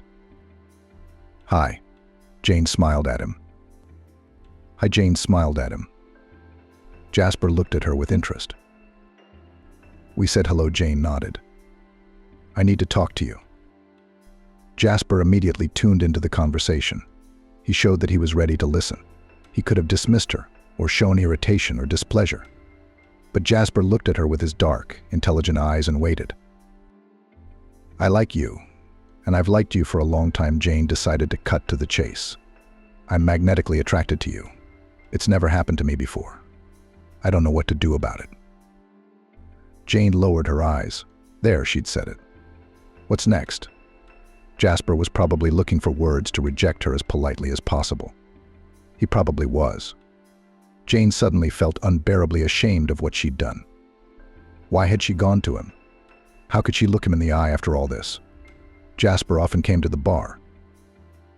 And then Jane felt his hands on her shoulders. A gentle touch, as if she were some incredibly fragile vessel. Jane, her name came out of Jasper's lips and sounded like beautiful music to the girl. Jane, I couldn't even imagine such a thing. Jasper looked at her and smiled. He so rarely smiled after all. His eyes, the girl could see it clearly, shone with happiness. Sincere, real happiness. What's going on? Was he happy to hear her confession? Instead of words, Jasper kissed Jane. It made the girl dizzy. He had his arms around her. He held her, or rather even held her, because her legs were literally shaking from the kiss. Then he stroked her back and head and held her gently against him. "I've been watching you for a long time, too, and I'm drawn to you in the same way." "Then why?" Jane didn't understand. "I didn't even notice it once. I thought you didn't care." "I didn't mean to embarrass you," Jasper said. "You shouldn't. Anyway, I'm older. Older for you. I thought you were attracted to other guys, brutal, successful. With your looks, anything's possible. You're beautiful. You're unreal. You even inspired my song." "Didn't realize I'm an Olympic princess? Is that about me?" Jane asked. "No," she admitted. "It's a very beautiful song. I love it. I didn't realize it came from you." "Oh yeah, it's just... What about that girl who came with you? Are you two together?" Together, Jasper grinned. "Ever since my parents brought me a pink bow tied to a box from the maternity ward and told me Lassie was my sister." "So she's your sister?" Jane laughed. "I thought she was. That's why I decided to have this conversation today." "Sister and sister," Jasper said, pulling Jane tighter against him and breathing in the scent of her hair. "Passing through town. She's been married a long time, lives with her husband. Far away, she missed her wayward brother. Jane and Jasper started seeing each other. Turns out he'd been hitting on the pretty waitress all this time. Why didn't he make any moves on her? I was going to. But later, when he's a little more cash flush. He had a clear message: a girl shouldn't be a loser. So far there was too much to do with the band, organizing gigs and so on. But the guys were already starting to earn money from their songs. The prospects were looking good. And strange as it may seem for a rock musician, Jasper was shy with girls. No, he had a lot of friends with whom he could chat and laugh together. But Jane evoked a very special feeling in him. And that made Jasper, who was used to performing in front of hundreds of people, timid. But Jane made the first step, shattering all of Jasper's doubts. And now they were together. Jasper suggested they move in together. They decided on Jane's flat. Convenient location, reasonable price, cozy room. So it was Jasper who moved in with her. But he immediately took upon himself to pay the rent and minor repairs, which every dwelling needs from time to time. And it also turned out that Jasper is an excellent cook. Jane's culinary talents paled in comparison to his skills. Jasper, as befits a creative man, created real masterpieces, whether in the recording studio or in the kitchen. He was gentle, sensitive, and attentive, fully immersed in his work, but not forgetting about his beloved. They talked a lot, often went for walks. Sometimes together they discussed the next song, spinning in Jasper's head and ready to be born. Sometimes Jane would suggest to her lover the right phrase or words. He happily grasped the idea, and then the girl felt proud of herself. How about it? She took part in the creation of a hit. Jane completely dissolved in her feelings and new sensations. Before meeting Jasper, she didn't know what it was love for a man. She hadn't had time for that before. First studying hard, then trying to survive. It turned out to be so pleasant to be near a man who embraces you, interested in your mood and well-being, looking at you with admiring eyes, as at some princess, and to melt from the touch of his warm, strong hands. Knowing that he, this tall man with black eyes, would do anything for you. Ellen didn't approve of her sister's choice. As always, you have your own measure of everything. He's poor, he doesn't even have his own flat. Again, no steady job, no business. He's a musician, he's got his own rock band. So what? Who needs them anyway? There's a lot of these one-day bands, you never know if they're going to be successful. I think you got the wrong guy. With your looks. You shouldn't say that. I have 3 children. Who needs me? So I'm content with what fate gives me, I don't complain. But you. Jane didn't expect her sister to understand, though. They were always too different. But Jane didn't need understanding. She was happy, she was loved. She had someone close and dear to her. Yes, he was going through a difficult time. But Jasper tried, went to his goal, worked hard, looked for the right contacts, planned something. Jane supported him in all his endeavors, and he appreciated her devotion. Many times he said that he was grateful to fate for such a gift for her. One day Jasper made a rather risky venture, invited a famous rock band to Chicago. It was planned that his band would perform as a warm-up act for the famous musicians. This event was to increase the popularity of Jasper's band. Well, and in general, the organization of such concerts is a way to make good money. But something went wrong. Not as many people came to the concert as planned. There was a big rock festival in a neighboring state. Jasper didn't take that into account. Or rather, he found out about the festival too late, when everything was already in full swing.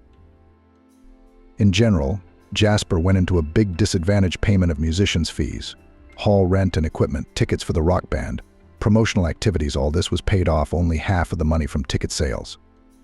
The concert itself went great, but Jasper had huge debts that needed to be closed as soon as possible. But with what? It was hard for Jane to look at her lover. During this period, he looked confused, anxious. I wanted to help him in some way. How? Where did Jane get the money? Jasper took out a loan, but it was a drop in the ocean.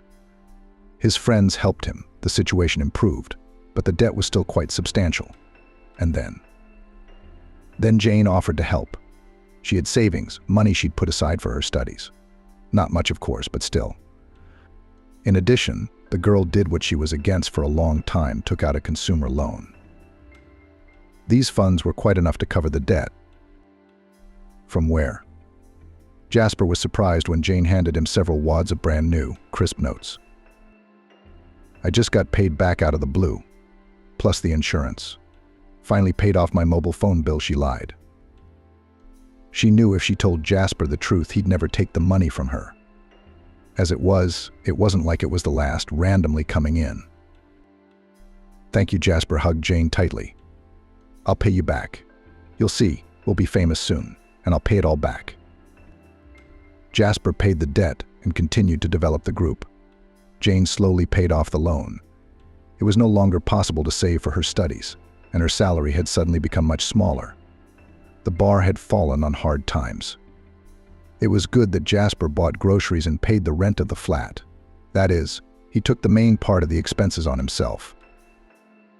Jasper's income came from a few corporate gigs and the occasional part-time job. Unsteady income, but still the stream never dried up. Jane didn't worry about the financial side of their relationship.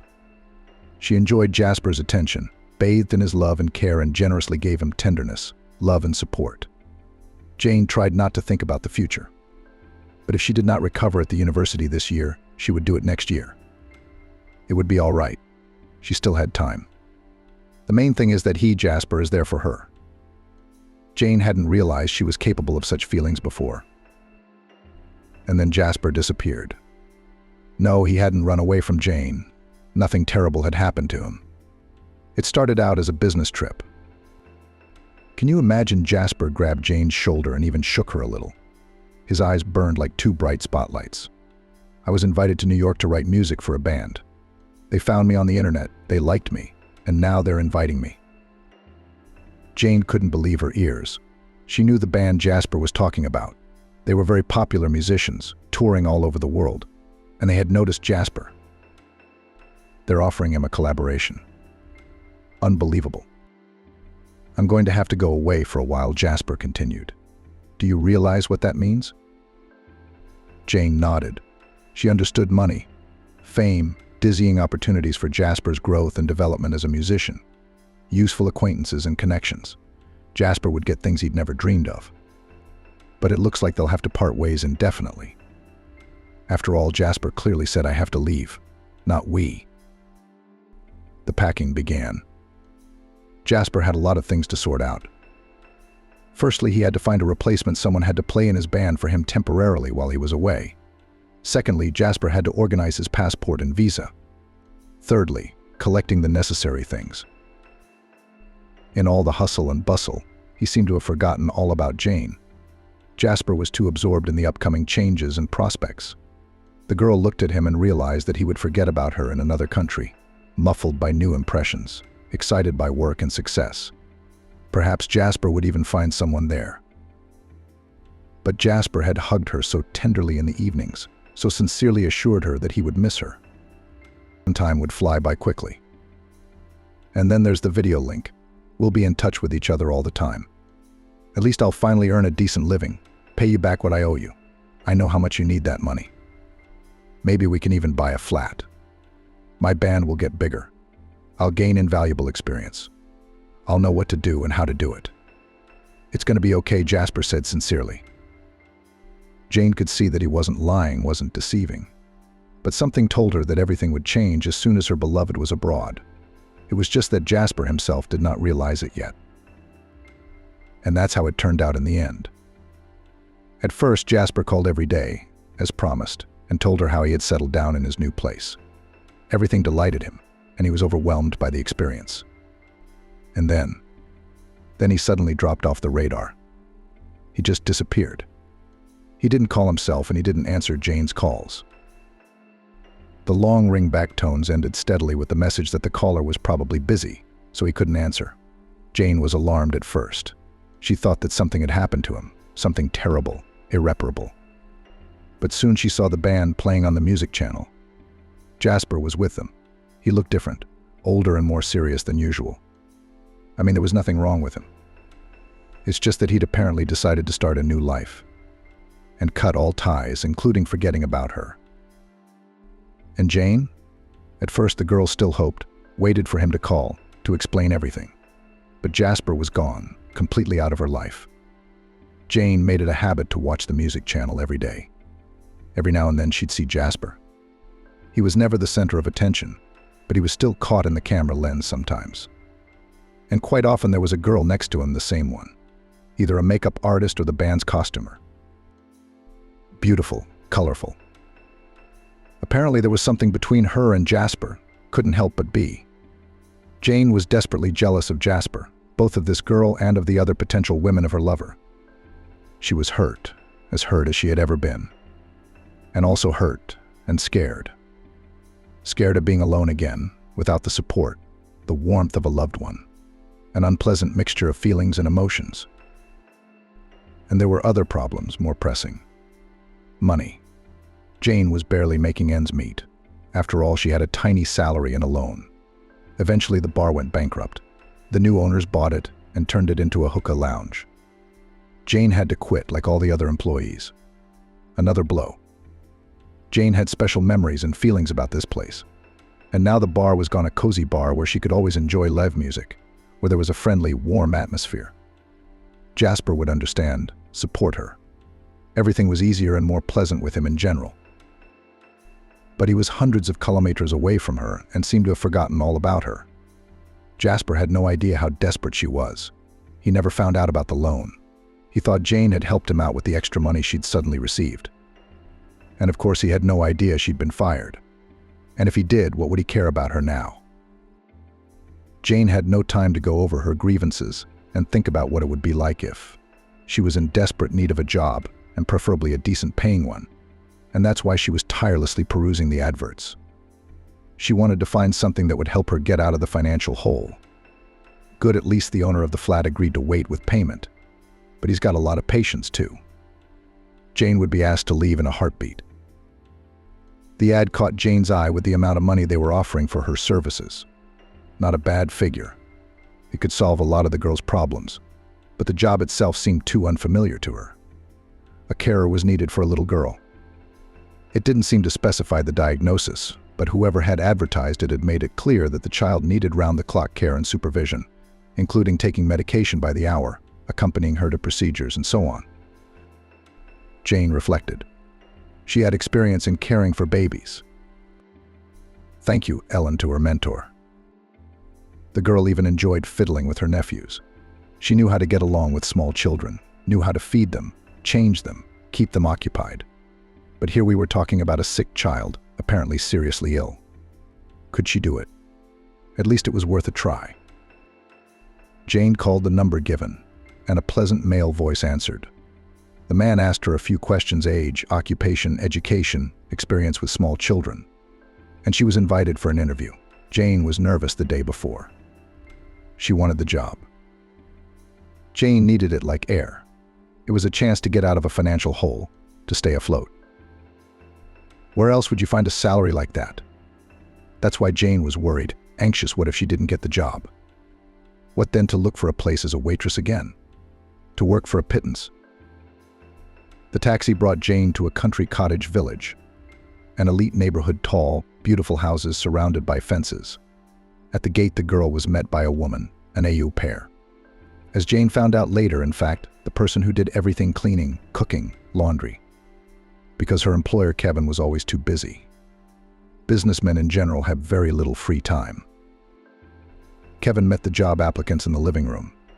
He was a man in his 40s with intelligent, piercing blue eyes, perfectly styled hair with light gray. An athletic figure.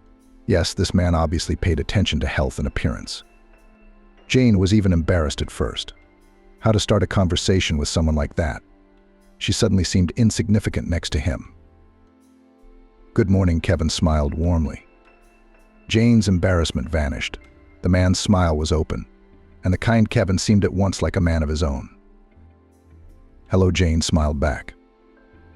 "I'm here to see you." "That's very good. I'll tell you straight away. I need a carer for my daughter, Melissa.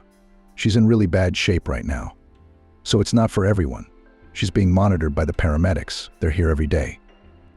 I could hire a nurse for Melissa, but how can I tell you this? There's a lot of pain in her life already, a lot of people in white coats. I wish there was someone else there for her. You know, a young girl like you. Cheerful, who knows a lot of songs and fairy tales. who can cheer up a child, inspire him, come up with some interesting activity, in general, to brighten up her leisure time. Why? What's wrong with your girl? Jane just couldn't help but ask the question. Kevin lowered his eyes. His face darkened in an instant, becoming anxious and tense. Melissa, she's been tested everywhere. No one could figure anything out. It's like her body is destroying itself. There's no sign of autoimmune aggression. She's been getting tests all the time. They do, but she's fading, and nothing helps her. Poor baby, Jane exclaimed. The doctors are doing what they can. I have the means, as you can see, but they're not all powerful, unfortunately. Anyway, Melissa needs more than just a nanny. That's where we have Vivian, our favorite au pair. She'll feed her and give her medication on time, and we don't just need a carer either. Melissa has nurses to look after her and do all the necessary treatments. What Melissa needs is more like, a friend or something. Someone who can bring her positive emotions. The doctors say it's very important in her condition. And looking at you, I think you're just that young, beautiful, funny, and you have a kind look in your eye. You know how to empathize. That's good. Jane nodded. She was anxious to see the little girl. She needed positive emotions, and she would give them to her. Jane would cheer up a girl who had such a serious illness, brighten up the gray everyday life of the little patient, find a way to make her life more pleasant. If you're ready to get to work right now, Kevin continued, let's start a trial period. Let's say 3 days, and then it's up to Melissa to decide. Of course, you'll be paid for your time anyway. Do you agree? Yes, Jane nodded. That's good, Kevin said happily. Then Vivian will introduce you to Melissa. I've got to go, I've got things to do. As the door shut behind Kevin, Vivian, a middle-aged woman with a surprisingly soft and cozy look, turned to Jane with a question. Have you ever interacted with little kids before? Do you know what little kids are like? I have nephews, Jane nodded. That's good, Vivian shook her head. Except our Melissa, she's an unusual child. You realize that yourself. I guess Melissa hardly ever gets out of bed. She gets tired quickly. It's hard to keep her interested in anything, but you have to. Melissa needs to be distracted from her pain, from her torment, and she needs to be walked at least an hour a day. That's what the doctors said. I get it. Well, let's go and meet her now, Vivian said. Jane followed Vivian to the first floor and entered the nursery. It was the princess's spacious room. A huge window let in a lot of daylight. Along the walls were racks of expensive toys and books. Right in the center of the room was a mini playground. There was a slide, swings, and even a trampoline. A little further away was a ball pool, and closer to the door was a bed. What kind of bed was it? It was large, round, with a pink canopy. Jane looked around curiously. She had never seen a room like this before. Was it really all for one child? In the midst of this splendor, Jane did not immediately notice the little mistress of the room. She was lying in bed surrounded by large, soft toys. There was a soft cat, a fluffy white bear, a bright green crocodile with flowers all over its body, and a thin, pale 7-year-old girl, completely transparent and almost blending in with the white bedclothes because of her unhealthy skin color. Huge blue eyes, like her father's, looked at the entrance with curiosity. Melissa propped herself up on her elbows, though it cost her great effort, and turned to Vivian. Who's that with you? The new rehab doctor? The difficult word came off the little girl's lips easily and habitually, and it was somehow completely unnatural. No, honey, this is your new friend. Her name is Jane. Are you going to play dolls together? Melissa perked up a little. Whatever you want to play. Jane smiled at her. The girl was both sympathetic and pitiful. I really like to play with dolls. That's good. Vivian doesn't have time. And Daddy can't play at all, Melissa said. Grown-ups have a lot to do, Jane shrugged. That's why they can be boring sometimes. Right, Melissa suggested. And the conspirators smiled. Boring, Jane agreed. Melissa laughed softly. Well, I can see you're going to be fine. You two have fun, Vivian said. She looked really happy. I'm going to go make dinner. Oh, and Melissa, you remember the nurse is coming to see you today, right? I remember the girl frowned. More IVs. But where can I go? Sweet Vivian kissed the girl on the top of her head and left the room. Jane was left alone with Melissa. Shall we play? With a smile, the girl turned to her ward. You have so many beautiful toys here. I can't keep my eyes open. Better read to me, the girl asked. The short conversation seemed to have drained her of her energy. Melissa sank down on the pillows and pulled the blanket over her skinny body, even though the room was warm. Good, Jane agreed. She was surprised at the weakness of this 7-year-old. They seemed energetic, like Andrew, Jane's eldest nephew, who was just the same age as Annie. But you can't get him to sit still for 5 minutes. He's always up to something, making things up. If the boy were in this room, he'd be jumping on a trampoline or going down a slide. Lassie calls him a perpetual motion machine, and so does Lillian. Chris and Chris are the same, even though they're younger. Melissa, on the other hand, poor thing, is lying on her back. What do you want to read? Princesses? There's a book on the windowsill. Vivian started to read to me, but she never has time, she said. It was a heavy, beautiful book with bright pictures, but the story itself seemed silly, boring, predictable, and formulaic. She herself did not like such fairy tales in her childhood. Let's make up our own story about these princesses, Jane suggested. Melissa's tired eyes flashed with interest. How? She asked. Very simple. I start, you continue. Melissa was fascinated by the activity. She was inspired to invent adventures for the princess. She was riding in a racing car. The heroine was kidnapped by a dragon and then rescued by a prince. The girl's imagination was running wild, which seemed to surprise Melissa herself. Then Vivian entered the room. Seeing that Jane and Melissa were getting along, she was pleased. The woman brought lunch: mashed soup, stewed vegetables. I don't want any, Melissa said, wincing. I don't want anything. I don't want any of this. Vivian looked at Jane, clearly expecting her to help. Let me feed you, Jane turned to the girl.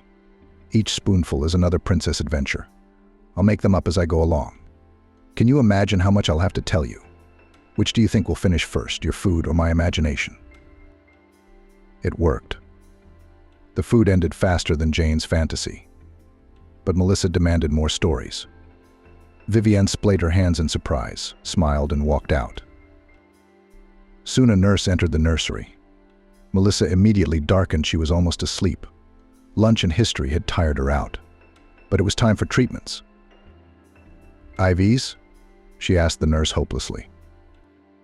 She nodded sympathetically. I'll do it quickly. Don't worry, it won't hurt. You'll sleep later, and we'll have tea. Vivian pulled Jane's sleeve. Aren't you needed here now?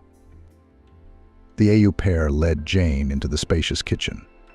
Smoky cups of coffee and a flavorful cake that looked like it had just come out of the oven were waiting on the table. You and Melissa are getting along, I see. The woman smiled, looking warmly at Jane. That's good. Melissa kicked her previous nanny out, but she's taken to you. I've already called Kevin and told him all about it. He's very pleased and excited. He said to keep you safe. I'm glad too. Jane smiled. Melissa is just too bad. My nephews are so noisy, so cheerful, and she's lying in bed, not even able to play, nothing to play with. It's scary. What did the doctors say? Are there any chances? No prognosis. Vivian shook her head. They can't even diagnose her. They just dismiss the symptoms, that's all. Melissa's going to be better after the drip. You can take her for a walk after her afternoon nap for a while. Vivian continued her story. Kevin, Melissa's father, I understand. Where's her mum? On a business trip. Does she have a demanding job too, so she can't babysit her daughter? Vivian sighed. I wish. Lassie, Melissa's mum, isn't alive. The birth was complicated. The doctors tried to save the baby and didn't realize the mother needed help. And Lassie wasn't complaining about anything, just worried about the baby. That's how it all worked out. The day after the birth, Lassie developed a high fever. Checkups, intensive care, one thing led to another. Her heart stopped. Poor thing had some kind of internal bleeding. It's a rare case. And then there was Melissa in the NICU because she was born prematurely. It was a tough time.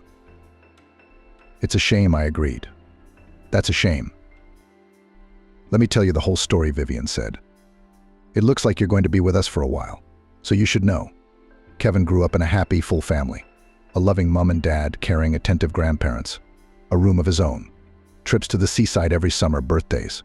Friends. Kevin had a happy childhood, no less happy youth. He graduated from high school with honors.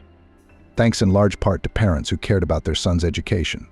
If they saw gaps, they immediately hired Kevin the best tutors. And the boy studied English in foreign camps. He had a holiday and got an education at once. Vouchers to such places were not cheap, and it was not easy to get them. But what can't you do for the sake of your favorite son, especially if he is so desirable and long awaited? Kevin's parents were old enough, they had not been able to have a child for many years. The couple resigned themselves to such a fate. But then, when there was no hope left, life suddenly gave them a surprise, finally gave them an heir. Needless to say, since then, all the attention of his mother and father indiscriminately belonged to Kevin. He was never shy of his parents, despite the fact that they were much older than the parents of his classmates. But Kevin, on the contrary, was proud of his parents.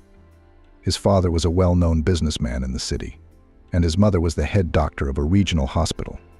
They were known and respected by everyone. It never occurred to Kevin to be ashamed of his parents. Kevin grew up.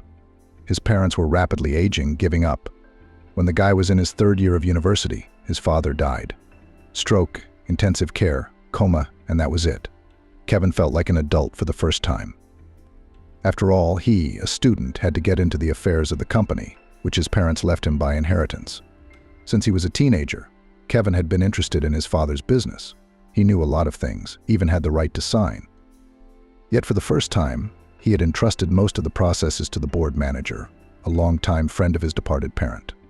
Because Kevin needed to study and support his mother, who had given up a lot after the death of her spouse. 3 years passed. Kevin had just received his diploma, had just taken over his father's company, had just started to gain strength. And then there was another blow, Mom this time. The boy was left all alone. Kevin felt miserable and lonely in his parents' big house. It was good that Vivian, the au pair and almost a member of the family, was there. She had known Kevin as a baby and treated him as her son. The woman had no children of her own. She gave all her care to the young man who had lost both his parents one after the other. It's been hard on him, Vivian shook her head. He was just a boy, and here he was. It was his job that pulled him through. He had to make decisions, go places, hold meetings, sign contracts, that sort of thing. That's what saved him. It's been a while. Kevin turned from a young, inexperienced guy into an intelligent, purposeful man, a talented businessman. Vivienne was pleased to see her mentee. He had grown older, stronger, more self-confident. The au pair wished Kevin would find a good wife, marry her, and become a father. Then Vivian's heart would be at peace. Only he didn't have anyone special, Vivian said. No, there were some girls hanging around Kevin. He was a prominent, wealthy bloke. They're always popular. Except that one of them didn't work out, and he didn't feel anything for the other. They weren't to his heart's content. And Vivian didn't trust them. It seemed like all they wanted from him was money. They made eyes at him.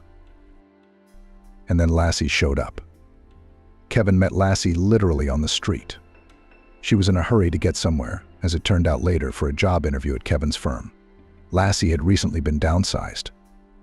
The factory where she had worked as an accountant for several years after college had suddenly closed. So Lassie was looking for a new position. Kevin went out for a walk to get some air. He even had a goal to buy donuts at the bakery around the corner. And then fate collided the two men, literally. Lassie jumped out of the corner too quickly and ran into the unsuspecting Kevin. It was like a romantic music video. The bag slipped off Lassie's shoulder, its contents scattering across the pavement. Kevin and Lassie rushed to pick it up.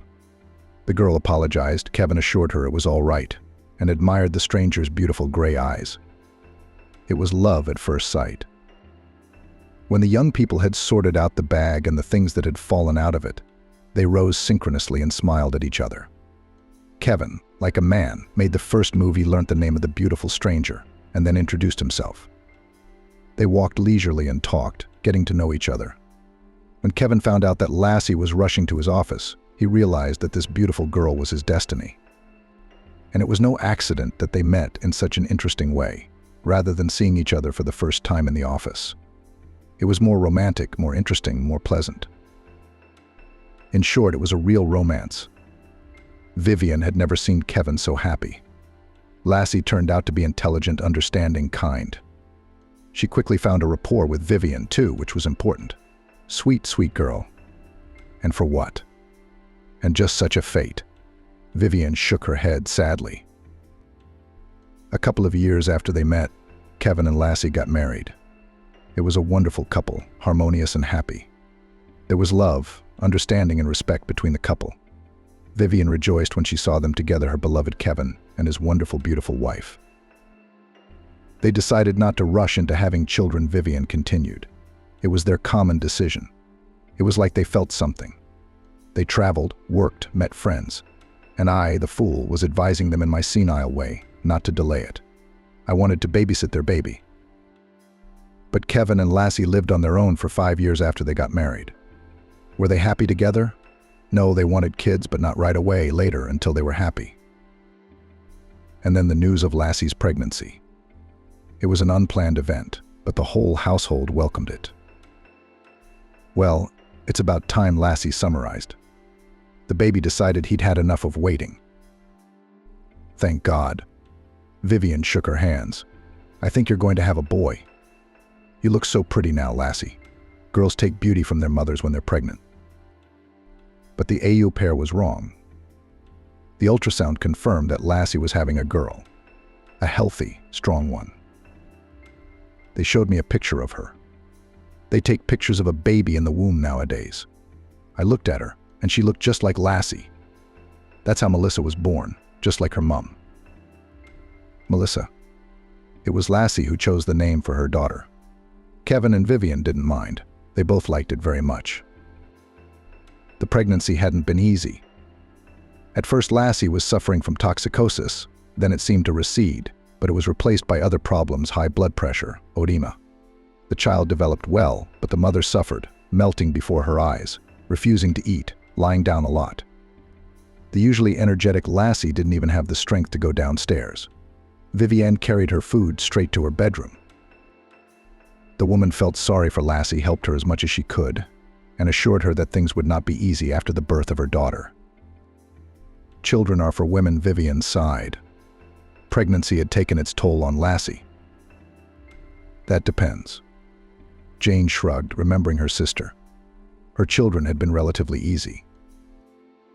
Anyway, Lassie had gone into labor much earlier than expected.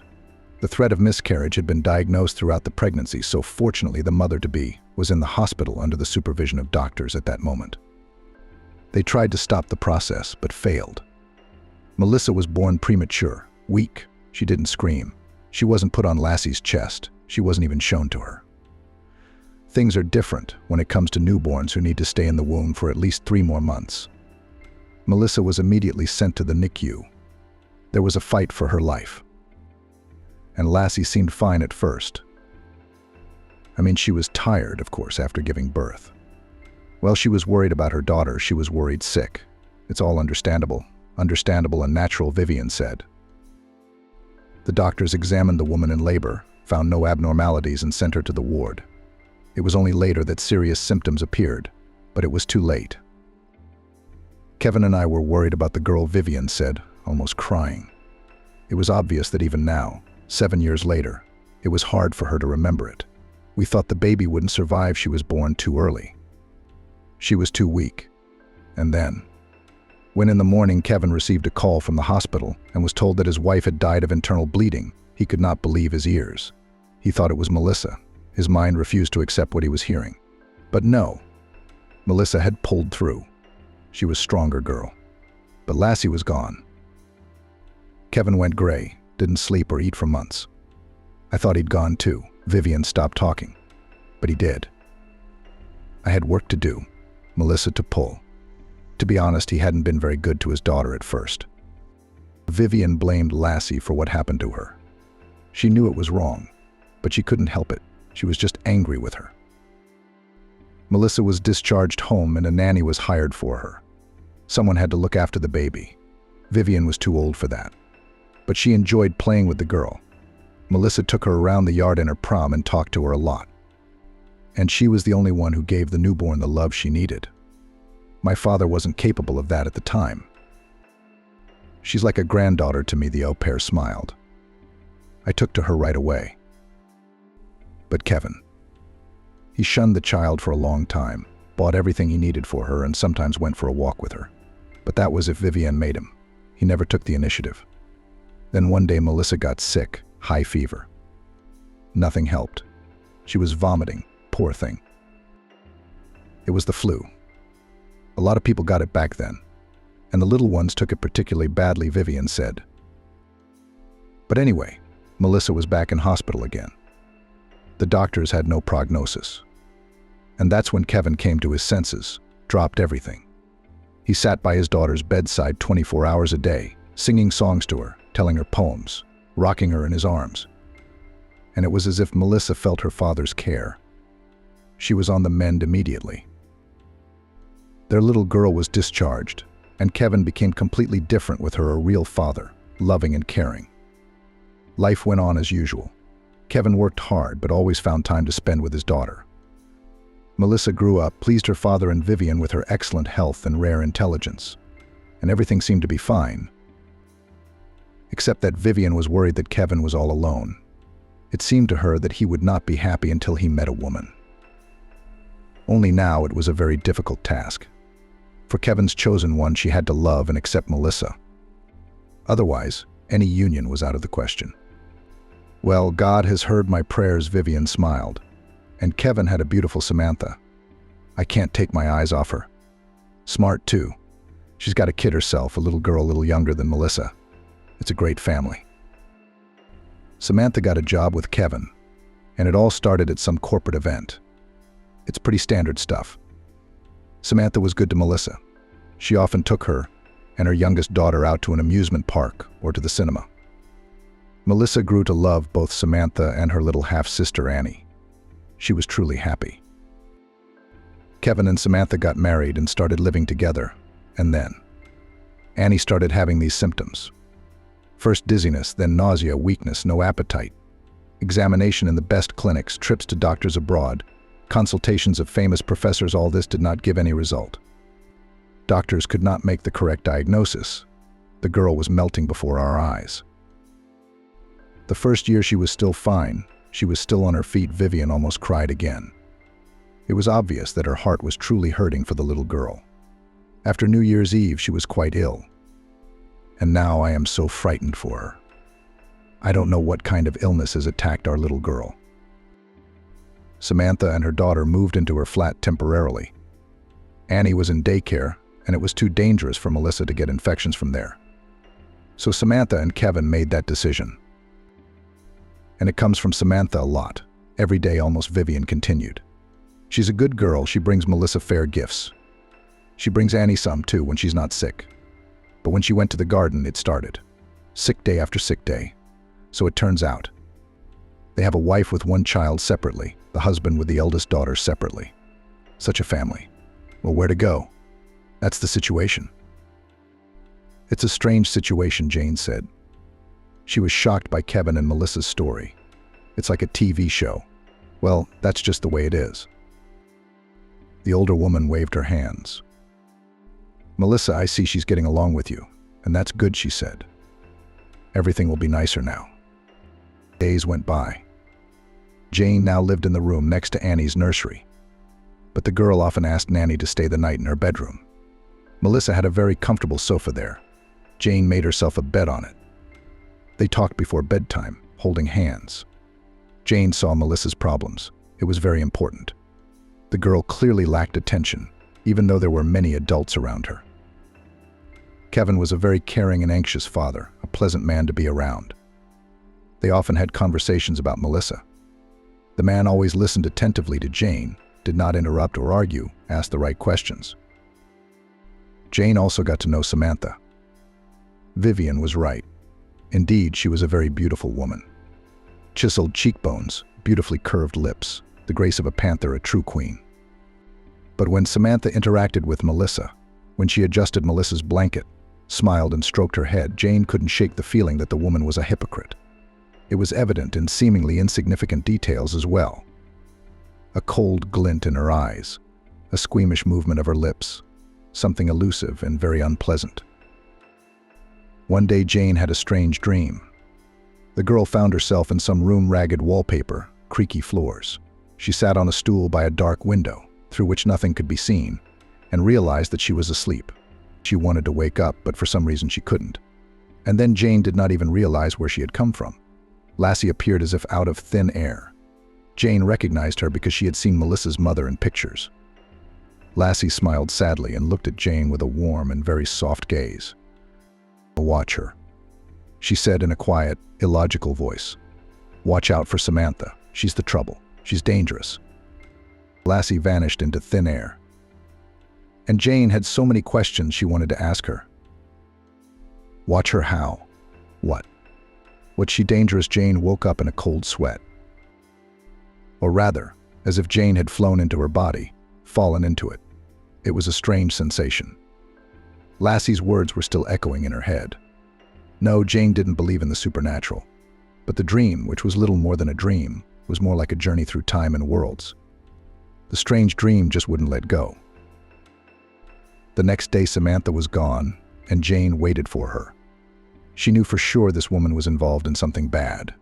Samantha is somehow hurting this family and doesn't like Melissa. She doesn't sympathize with the girl, she just pretends to care. And how come the others don't notice this? Even the experienced, long-lived Vivienne. Samantha turned up the next day, as beautiful as ever, brightly colored, languid. First thing she did was go up to Annie's to say hello. Then she went down to the kitchen. "Melissa's thirsty," Samantha said, looking at Vivienne. "Let me make her some cocoa." "Come on," said the au pair, fussing. "No, I can manage. I feel like it. I want to do something for her." "You're so thoughtful." Jane was silent. She watched Samantha like Lassie had asked her to in the dream. Somehow it felt like this was the big moment. It was as if Lassie were there, telling her to be vigilant. Vivienne was tinkering with the test. Jane pretended to look out the window, but she was watching Samantha. And there she was, the woman deftly pulled a small vial from her sleeve, dripped a few drops into the milk, and immediately hid the bottle back. Only a couple of seconds, a few deft movements, but Jane saw everything. "The drink for the princess is ready." Samantha smiled. "Jane, hand me her favorite cup, please." Jane obeyed. She watched in silence as Samantha poured cocoa into Melissa's mug with a picture of Melissa's favorite cartoon characters, and realized Melissa shouldn't drink it. She shouldn't. She should act on it. Jane pretended to slip. She bumped into Samantha, who dropped the cup out of her hands, the mug falling and shattering. "Cocoa spilled on the floor?" "I'm sorry, I'm so clumsy." Jane fidgeted, grabbed a rag, started wiping up the puddle, picking up the shards. "It's okay. I'll do it again." Samantha's voice was filled with poorly concealed irritation. Jane couldn't do it a second time. It would arouse suspicion. So she had to accept the fact that Melissa would get the cocoa from her stepmother's hands. While Samantha and Vivienne were at Melissa's, Jane squeezed the rag she used to wipe the cocoa into an empty tomato paste jar. She was going to take the liquid to be analyzed today. She needed to know exactly what Samantha had put in the cocoa. Maybe it was just vitamins. Then there was no point in panicking. But something told her it wasn't. She had to wait 2 days for the test results. When Jane saw the statement, she was horrified. The drink contained poison, deadly, causing symptoms similar to those of Annie. So the girl's weakness was due to her stepmother systematically poisoning her. Just like in a fairy tale. Jane didn't know who to turn to with her news. Vivienne? What could she do? Kevin. He wouldn't believe her. What do we do? Samantha can't be allowed anywhere near the girl. She wants to send her to the afterlife, and she's almost succeeded in that endeavor. Still, Jane plucked up the courage to talk to Kevin. She told him everything about her terrible dream, about the cocoa and about the examination. Jane was afraid that he would shout, start to kick her out, or accuse her of wanting to hurt his daughter. "You know," Kevin said, looking at Jane, "I'd probably fire you right away if you'd said that." "It's very strange," agreed. "But just yesterday I had an unusual dream too, Lassie. And she asked me to trust you, just trust, nothing more. Why don't you just keep this to yourself for now and take some time off? I need to sort this out. Vera Antonovna will call you when you can go back to work." Jane spent those few days on pins and needles. She didn't know what was going on at Kevin's house, and she was very worried about Melissa, who had already grown fond of her. But Kevin had said to wait for the call, so she would wait. Vera Antonovna called. Jane, seeing her name on the screen, became anxious. What would they tell her now? How did it go? "Come over," was all Vera Antonovna said. "We have such a thing here. Come quickly. Melissa misses you. Very much." Jane didn't have to beg long. Half an hour later, she was at Kevin's house. The owner opened the door, still as calm and unruffled as ever. It was hard to guess from his appearance what had happened. "I want to thank you," the man finally allowed himself to smile. "You were right. Samantha, she really wanted to. I'm afraid to say it out loud. That bastard wanted to poison Melissa?" Vera Antonovna shook her head. "You'd have to think. And I trusted her so much." The story turned out to be banal and as old as the world. Samantha was not going to put up with a rival in the form of her wealthy husband's favorite daughter. She wanted her own daughter Annie to be the sole heir to Kevin's fortune. Well, herself first, of course. Samantha had once trained as a pharmacist, but she never worked a day in her profession, preferring to live off rich admirers. Nature has generously endowed her with beauty, so that the opportunities for such an existence the woman had. Received in college knowledge was enough to think of a way to send the hated stepdaughter to the other side of the world. A poison that's hard to find in blood and tissue unless you look for it. Samantha put the toxic substance in the food she cooked for Melissa. And the girl was weakening, slowly fading away. We were only a short distance away from the target. It's mind-boggling. It's unbelievable. Vera Antonovna could not calm down yet. Jane understood her. Indeed, Samantha's act was monstrous. How could she do such a thing to a defenseless child? Melissa trusted her, loved her. So Kevin installed surveillance cameras in the kitchen. It turns out Samantha was poisoning Melissa's food every time she ate it. Sometimes she cooked something for the girl herself, and sometimes she'd drip it from a vial into the food, probably prepared by the housekeeper. "I used my own hands to take it to Melissa." The poisoned Vivian shook her head. Anyway, Samantha had been caught red-handed. She was under investigation. Annie was taken in by her father, a man who had wanted to have contact with the child for a long time, but he wasn't allowed to because he was too poor for it, too unworthy. "Melissa, and everything will be fine," Vivian assured Vivian. It wasn't the child's fault that his mother wanted to do this. "And Melissa, how is she?" Jane asked. "Melissa's fine. Came from somewhere behind her." Jane turned round and met Melissa's eyes. She was still very thin and pale, but she already had the strength to walk around the house. A real miracle. The doctor said she'll recover quickly now. Vivian smiled. Jane and Jasper walked slowly along the shelves of the children's shop. It was the girls' section, so they both felt as if they were in a realm of pink and purple dolls, cosmetics, soft toys. It was mind-boggling. When I was in San Francisco, a guy bought his nephew a voice-controlled robot. That's the stuff. Maybe Melissa would like something like that, Jasper suggested. She's a girl, Jane reminded him. And she definitely wants a doll, a cartoon character. We should try to find one. Maybe next birthday she won't want toys at all. Kids grow up so fast. It's amazing. We'll soon see for ourselves. Jasper put his hand on Jane's rounded belly. The baby responded immediately with a still weak but palpable push. A year ago, right after Melissa had been rescued from her evil stepmother, Jane had been in for another surprise. She continued to live next door to Melissa. She was quickly on the mend, mastered active games, asked to take her for walks all over Los Angeles. The girl was still very attached to Jane, and she still needed a job. And Jane had already got used to everyone to the girl Vivian. Even Kevin did not want to part with them. The adults had initially decided not to tell Melissa the truth about what had happened to her. Too terrible story. But the sensible girl managed to put two and two together, heard something, thought of something herself. It's just like in fairy tales, the girl shrugged her shoulders. The little girl was coming back to life. In September, she went to school with her peers, and Jane was finally able to return to the university, chose a correspondence course, because she had to not only study, but also work. However, her work was more like life in a family with relatives sweet, cheerful Melissa, kind, wise Vivian, always busy, but polite and attentive Kevin. With these people, Jane was cozy, warm, and comfortable. They accepted her and were very grateful to her for saving Melissa. It's scary to think what could have happened if it hadn't been for that terrible dream. They discussed this unusual event. First, Lassie had dreamt about Jane, then Kevin. Vivian was sure of it. Lassie had broken through time and space to save her little girl. Kevin only shook his head and didn't offer an opinion.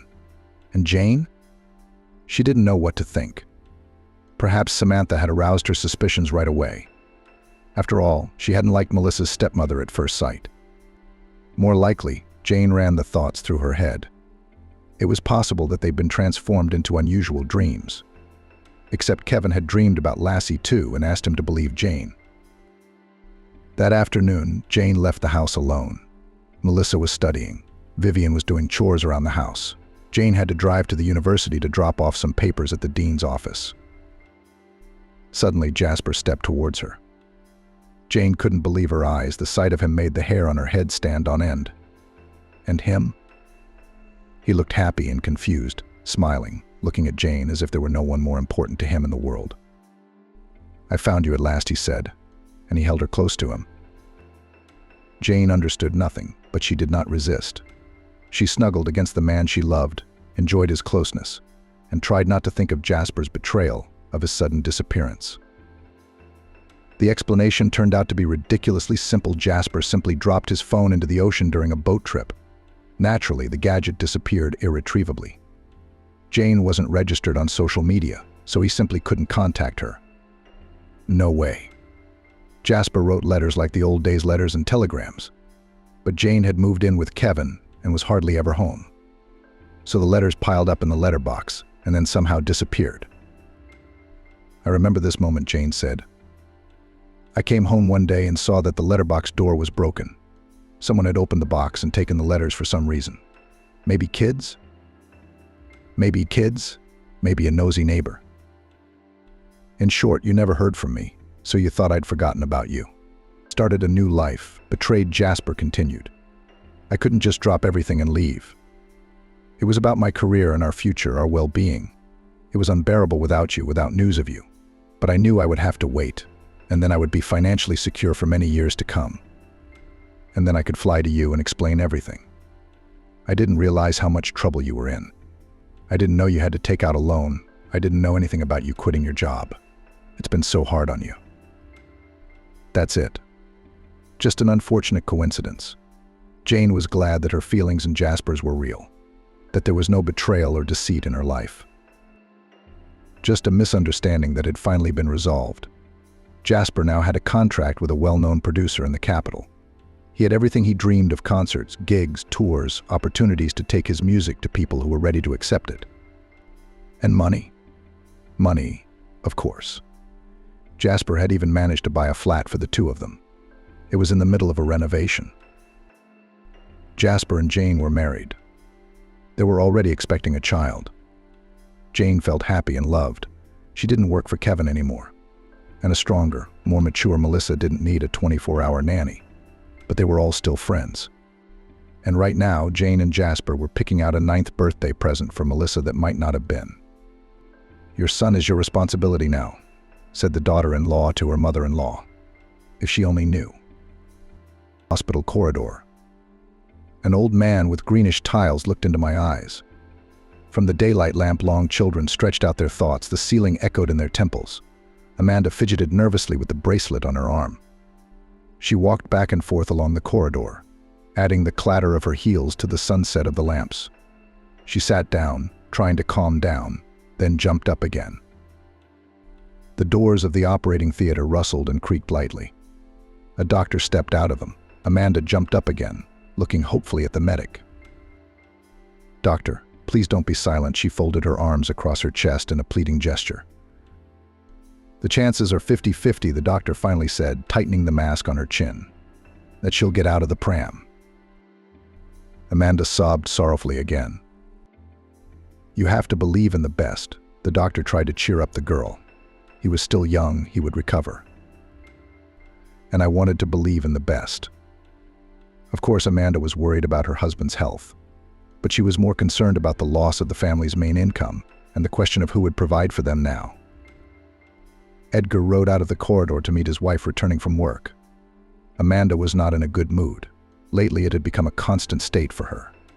She had to get up early, work, do household chores, and still care for her disabled husband. "How was your day?" Edgar asked, taking the bag from the girl. "Disgusting," Amanda said sharply, taking off her coat. Edgar left for the kitchen. He was quite brisk with the pram and could even boast some mobility, if it could be called that. The man moved the bag of groceries to the floor near the refrigerator and began to open the door. He could only put his purchases on the first shelf or the bottom of the door. Amanda snatched the bottle of milk she'd opened on the way out, slammed it down and closed it loosely. It wouldn't leak to the neighbors. "Why are you shouting?" Edgar looked at her. "Would someone wipe it up?" "You." Amanda felt irritated and developed from her husband's helpfulness. He realized his limited functionality, so he tried not to inconvenience his wife. At first, Edgar was even ashamed, but later he accepted his condition and stopped suffering from remorse. "Can you heat it up for yourself?" "I'm tired." Amanda pulled her hair back with her hands and went into her room. The couch creaked faintly. Bleck the cat rubbed against her leg, begging for a treat. Amanda sat relaxed, exhausted, lethargic, and powerless. This wasn't the life she'd imagined when she'd married the handsome extreme sportsman Edgar. Now he's deprived of his passion and his income. And she has to work for two, running all over town showing cheap flats to poor families. This was not how Amanda planned to spend her youth. Her husband had been in a wheelchair for 6 months. At first they lived on old savings, but those soon ran out. Amanda put off looking for a job until the last minute. She was scared, and her inner state was against it. By the age of 25, the girl had no experience. She worked part-time shooting for online clothing shops, blogging for a young stylist, although she had a good education in the hospitality industry. From the first days, real estate work seemed to Amanda to be useless, incomprehensible payment, running around, a lot of calls, the need to persuade someone to travel to the objects. What kept the girl in such an unloved place? Charming director and owner of the agency, Michael. He appeared there rarely, but every time it happened, in the office began a semblance of scenes from the film office romance. All the few female staff began to intensively put themselves in order to correct makeup, hairstyles, check manicures, and it was done by both very young girl students, working part-time in their spare time, and an elderly accountant, Cassandra. Amanda, too, fell under Michael's spell. And the more time passed, the wider the gap between her and Edgar grew. She stopped believing in the doctor's prognosis, and it was a thankless task to take a chance. But here he was, next to her, a living, handsome man, Michael. Though not hers yet, but it was only a matter of time. Such thoughts daily swarmed the girl's head. There was a constant struggle between duty, feelings, selfishness, and conscience. And that evening, selfishness and inner whims won. At some point, Amanda realized that she didn't care at all about the opinion of others, that she didn't want to support her invalid husband until his retirement and cross out her whole life with it. She too deserves happiness, deserves the joy of being a girl, not to pull a heavy burden on herself. The decision came instantly. It was strange that such a momentous turn was made on an ordinary sofa in an ordinary city flat on an ordinary March evening. "Are you going somewhere?" Edgar asked, watching his wife pack a pile of things into her bag. "Yes," Amanda nodded briefly. "We're going to your mum's." Edgar raised an eyebrow in surprise and grinned with the corner of his mouth. "What kind of nonsense is that?" A daughter-in-law wants to go to her mother-in-law's house by herself. The daughter-in-law is tired of working for two. Amanda threw Edgar's trainers into the bag with a swift throw. The man fell silent, and Amanda just burst into tears. "I can't do this anymore, okay? I can't. I'm beautiful, I'm young, I want romance. I want a decent man by my side, I want care and affection, not to look after an invalid." "Amanda." "I'll get out of the wheelchair," Edgar interrupted her. "The doctors said there was a chance." "Maybe you won't. I'm sick of this." Amanda threw in her bag a couple more t-shirts and zipped it up with a precise motion. "Are you staying at your mum's? We need to live apart for at least a few months. 6 months." "I don't know." They were both silent. Amanda was dumbfounded. Edgar realized that he was being thrown away like an unnecessary thing. Really, what good is such a helpless and useless husband? "And aren't you afraid to hang close to the ground when you're lying on that mattress?" Mate Terrence shoved Edgar in the shoulder, barely landing.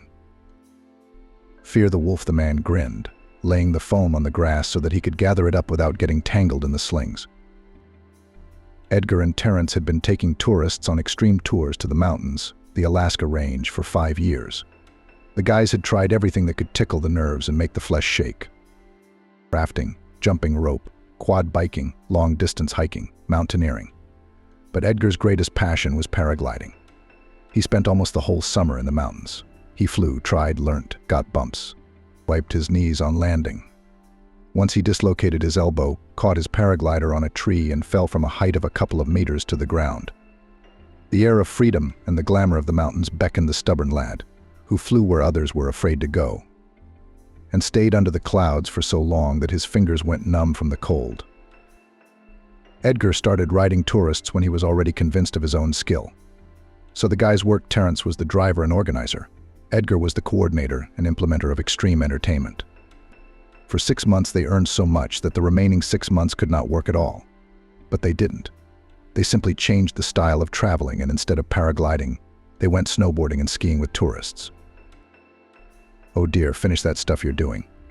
If you fall from that height, you won't pick up any bones." His mother Cassandra shook her head. But the boy liked to live like that.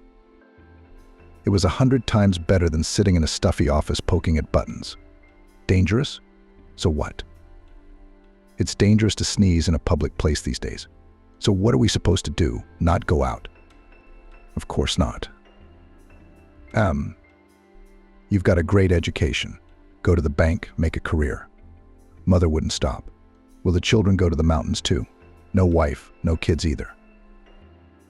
Mom, why are you bothering again? Edgar sighed tiredly. The parent was in her repertoire. Talking about the dangers of paragliding and the frivolity of the tourist business was a regular occurrence, even if it brought in decent money. Edgar met Amanda on a social network. He was bored on a winter evening. The guy scrolled through the newsfeed and came across the page of a pretty girl. Something about this brunette caught the young man's eye. Word by word, they went on a couple of dates. The girl was impressed by Edgar's boldness and passion. He took her on several trips, even offered to take her paragliding. But Amanda refused the altitude. Everything spun quickly, and in less than 6 months he proposed to her. Edgar was not embarrassed that the chosen one is spoiled, somewhat capricious, ambitious. But she always waited at home, cooked delicious salads and dishes, did not criticize his hobbies. At work, Edgar's wife did not kick out the wife.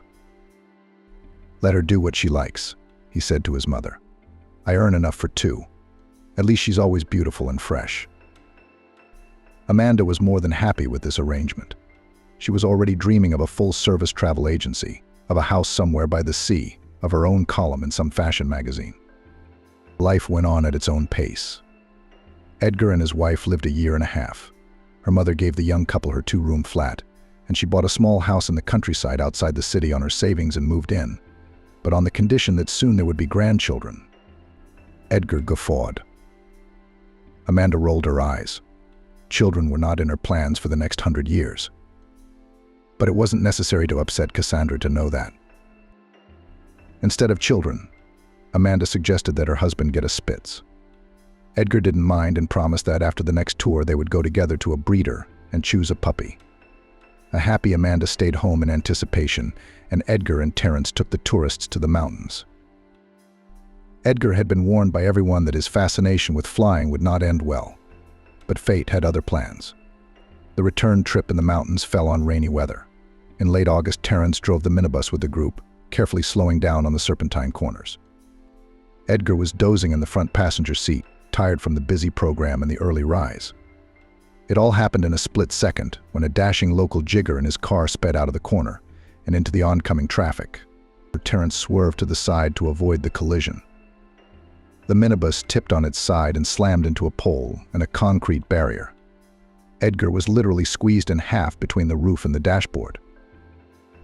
The other passengers were crushed like peas, but fortunately no one else was seriously hurt. They were just abrasions, bruises, contusions, and a couple of broken fingers. Terence dislocated his arm and suffered a concussion. Breathless Edgar was pulled out by rescue personnel only 40 minutes later. In the mountains in the rain and traveling fast is not even possible for rescuers. He was taken to the nearest hospital, but there was no one there to perform the complicated operation. The man was rushed to the state capital. There he could be given at least a chance to get back on his feet. The operation was a success. Edgar recovered quickly, but he was paralyzed from the waist down. Without words, it was clear that extreme sports were over for good, extreme sports and his favorite job. The minibus was beyond recovery. The firm was ruined. It was left without transport and its chief instructor. Amanda howled wolf as she realized her beautiful, comfortable life was over. Her attitude towards her husband changed almost immediately. Whereas before she had seen him as a hero, a pillar, a leader, a risk-taker, now he was just a source of trouble. Edgar experienced the crisis of loss of mobility for a long time. He became depressed. 10 times a day he revisited photos from his trips, pulled the remains of his parachute out of his rucksack, stroked it, holding it in his hands, sighing, staring at one point. The atmosphere in the flat was heavy. The doctor prescribed Edgar a set of exercises that should have had an effect over time. But the man, disgusted by his helplessness, could not start doing them for a long time. Amanda avoided talking about the accident and didn't poke her husband's nose in his deficiency at first. But as the irritation and strain grew, she sometimes snapped. "Don't be discouraged, son. Believe in the best, and do not give up therapeutic gymnastics called to raise morale only Mother Cassandra." Terence, who had recovered, came to visit occasionally. But it was hard for him to talk about what he had lost. As time passed, the former paraglider gradually heeded the doctor's advice and began to exercise occasionally. Just as Amanda began to think about divorce. Amanda had a breakdown at work. It was a frosty morning in the village. Clusters of rowan berries, covered in hoarfrost like earrings, adorned a bald bush. A flock of sparrows hopped in it with a cheerful chirp. Frost covered the ground. Amanda opened the gate and rolled the pram down the narrow path to the porch. Cassandra popped out of the door wearing a down shawl. The two women pulled the pram into the hay. "How long are you visiting, Amanda?" the mother-in-law asked, shaking an invisible speck off her son's jacket. "Edgar, for a long time." "I'm going back to town. I have work to do," Amanda replied briefly. Before Cassandra could even open her mouth, her daughter-in-law hurriedly said goodbye, slammed the door shut, and took a taxi back to catch the train. The women stared at their son in confusion. Edgar was gloomier than a cloud. He had lost his favorite thing, his ability to walk, and now his personal life hung in the balance. A couple of days later, Amanda arrived again. The man was hopeful when he heard the clatter of the wicket outside the windows, but Edgar's joy was too soon. "I've always wanted a dog," Amanda put the carrier with Bill's cat on the floor without even saying hello. The frightened cat huddled in the far corner and mewed hoarsely in fear. Amanda left without even bothering to say goodbye. Edgar felt a little better. The clever animal quickly got used to his new surroundings. The cat often slept on his master's lap while Edgar sat by the window in his pram or outside, breathing fresh air. Sometimes Bleck would jump up and down to catch sparrows in the snow, or hunt for an invisible speck in the dry grass. Edgar loved to watch the pet. It calmed him and drove away his boredom and longing for adventure. 2 months passed. It was the end of March. During that time, Amanda never returned. At first, the man called and wrote to her himself. But as time went on, his wife stopped picking up the phone and answered one-wordedly on social media. Edgar realized that he had been cynically and utterly dispassionately disposed of. Cassandra's mother shook her head and often berated Amanda. Cassandra was especially concerned about the state of the flat her son had left behind. "Good girl," Cassandra lamented. "She left her husband on my neck. She lives in the city in someone else's mansion and doesn't give a damn. Edgar, get a divorce, I'm telling you. And everything will get better. Stop it." The man waved his mother away, but he believed in his own words less and less. Apathy and longing were eating Edgar. He was tormented by his own idleness, because he could not do most of the housework. Walks were rare. Pulling the pram down a couple of porch steps to the ground was hard. Once again, as Cassandra tried to do so, an elderly neighbor, Norman, peered over the fence at her. "Hey Cassandra, what are you going to do? Say you've got him in your arms," shouted the old man in righteous indignation simply. "Hello, Norman," said the woman. "Well, what else could it be? You'd better help than scratch your tongue. The gate is open." The neighbor ran nimbly, not at all senilely, to the pram and helped it down the steps and onto the path to the gate. At the same time, he asked both Edgar and his mother about what had happened. "It's a misfortune." "A misfortune," the man scratched the back of his head, pushing his knitted cap to the side. "And it's not clear whether he'll get up or not." "I'll get up," Edgar mumbled, feeling terribly embarrassed that the two older men had to deal with him. "I've got it." Norman threw up a finger. "I'll come back tomorrow and tell you how to adapt it for the pram. Then you, grandson," he said to Edgar, "can you get in and out? Better get back on your feet, though. Okay?" Edgar smiled a little and sighed. "Norman's not like my grandfather, God rest his soul. A lazy bum," Cassandra exclaimed. "All he knew how to do was stuff holes in socks." The company laughed involuntarily. The neighbor soon left, having inspected the porch beforehand, and Cassandra rolled the pram along the pavement to the shop. Amanda opened her laptop after work, sitting down on the soft couch. She didn't look away from a message from her husband with another question. Camila was interested in something else. Today, Michael, the director of the agency, had finally paid attention to her and invited her to coffee together at lunchtime. It was not for nothing that Camila wore short skirts and spent several hours every morning in front of the mirror. The determination with which Camila moved towards the goal of winning the director was worthy of applause. The girl went with the chief to a coffee shop and made it clear that she would not mind to continue communication in a more informal setting. Michael caught the hint, and at the end of lunch invited the pretty employee to dinner at a restaurant at the end of the week. Camila cheered. "His suit is definitely not from a local tailor," Camila mumbled under her breath as she looked at her boss's photos on social networking sites. "And a decent watch and cufflinks." Her eyes burned with admiration, but more for herself. A month had passed since Camila had put her husband in her mother-in-law's care, and during this time she realized that her life was, in general, not so bad. The work suddenly stopped stressing her. Cooking and cleaning turned into rare worries. There was enough money for herself, and still had time to shoot for clothing catalogs. Sometimes on the mental horizon slipped thoughts of divorce, but so far Camila canceled them. It was necessary to prepare the ground for a run-up, so as not to sit soft place in a puddle. As a calculatingly cunning woman, Camila understood this, and therefore did not hurry.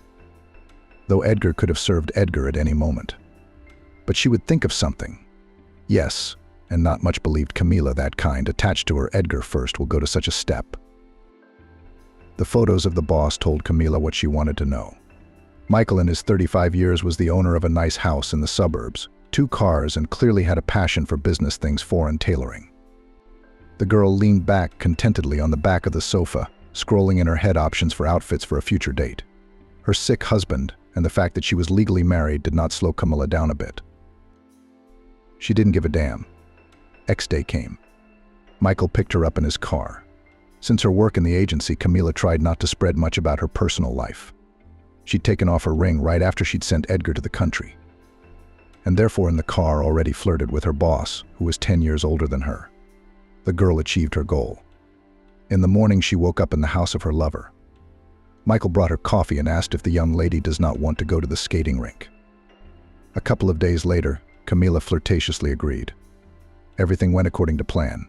She told Michael what he wanted to hear, and he was slipping into an affair with his coworker. At work, they decided not to advertise their relationship, although it was difficult to hide something in a female team. Soon the whole office was talking about the fact that the manager had a young mistress.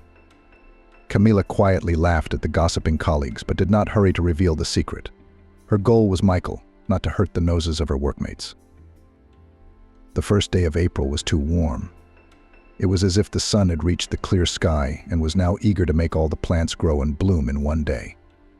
There were even some sleepy flies in the air, dazed by the sudden joy of plus 19 degrees. Norman scratched his stubbled chin and held his visor up, looking at the sun. "It's blooming, isn't it?" He nodded to Edgar.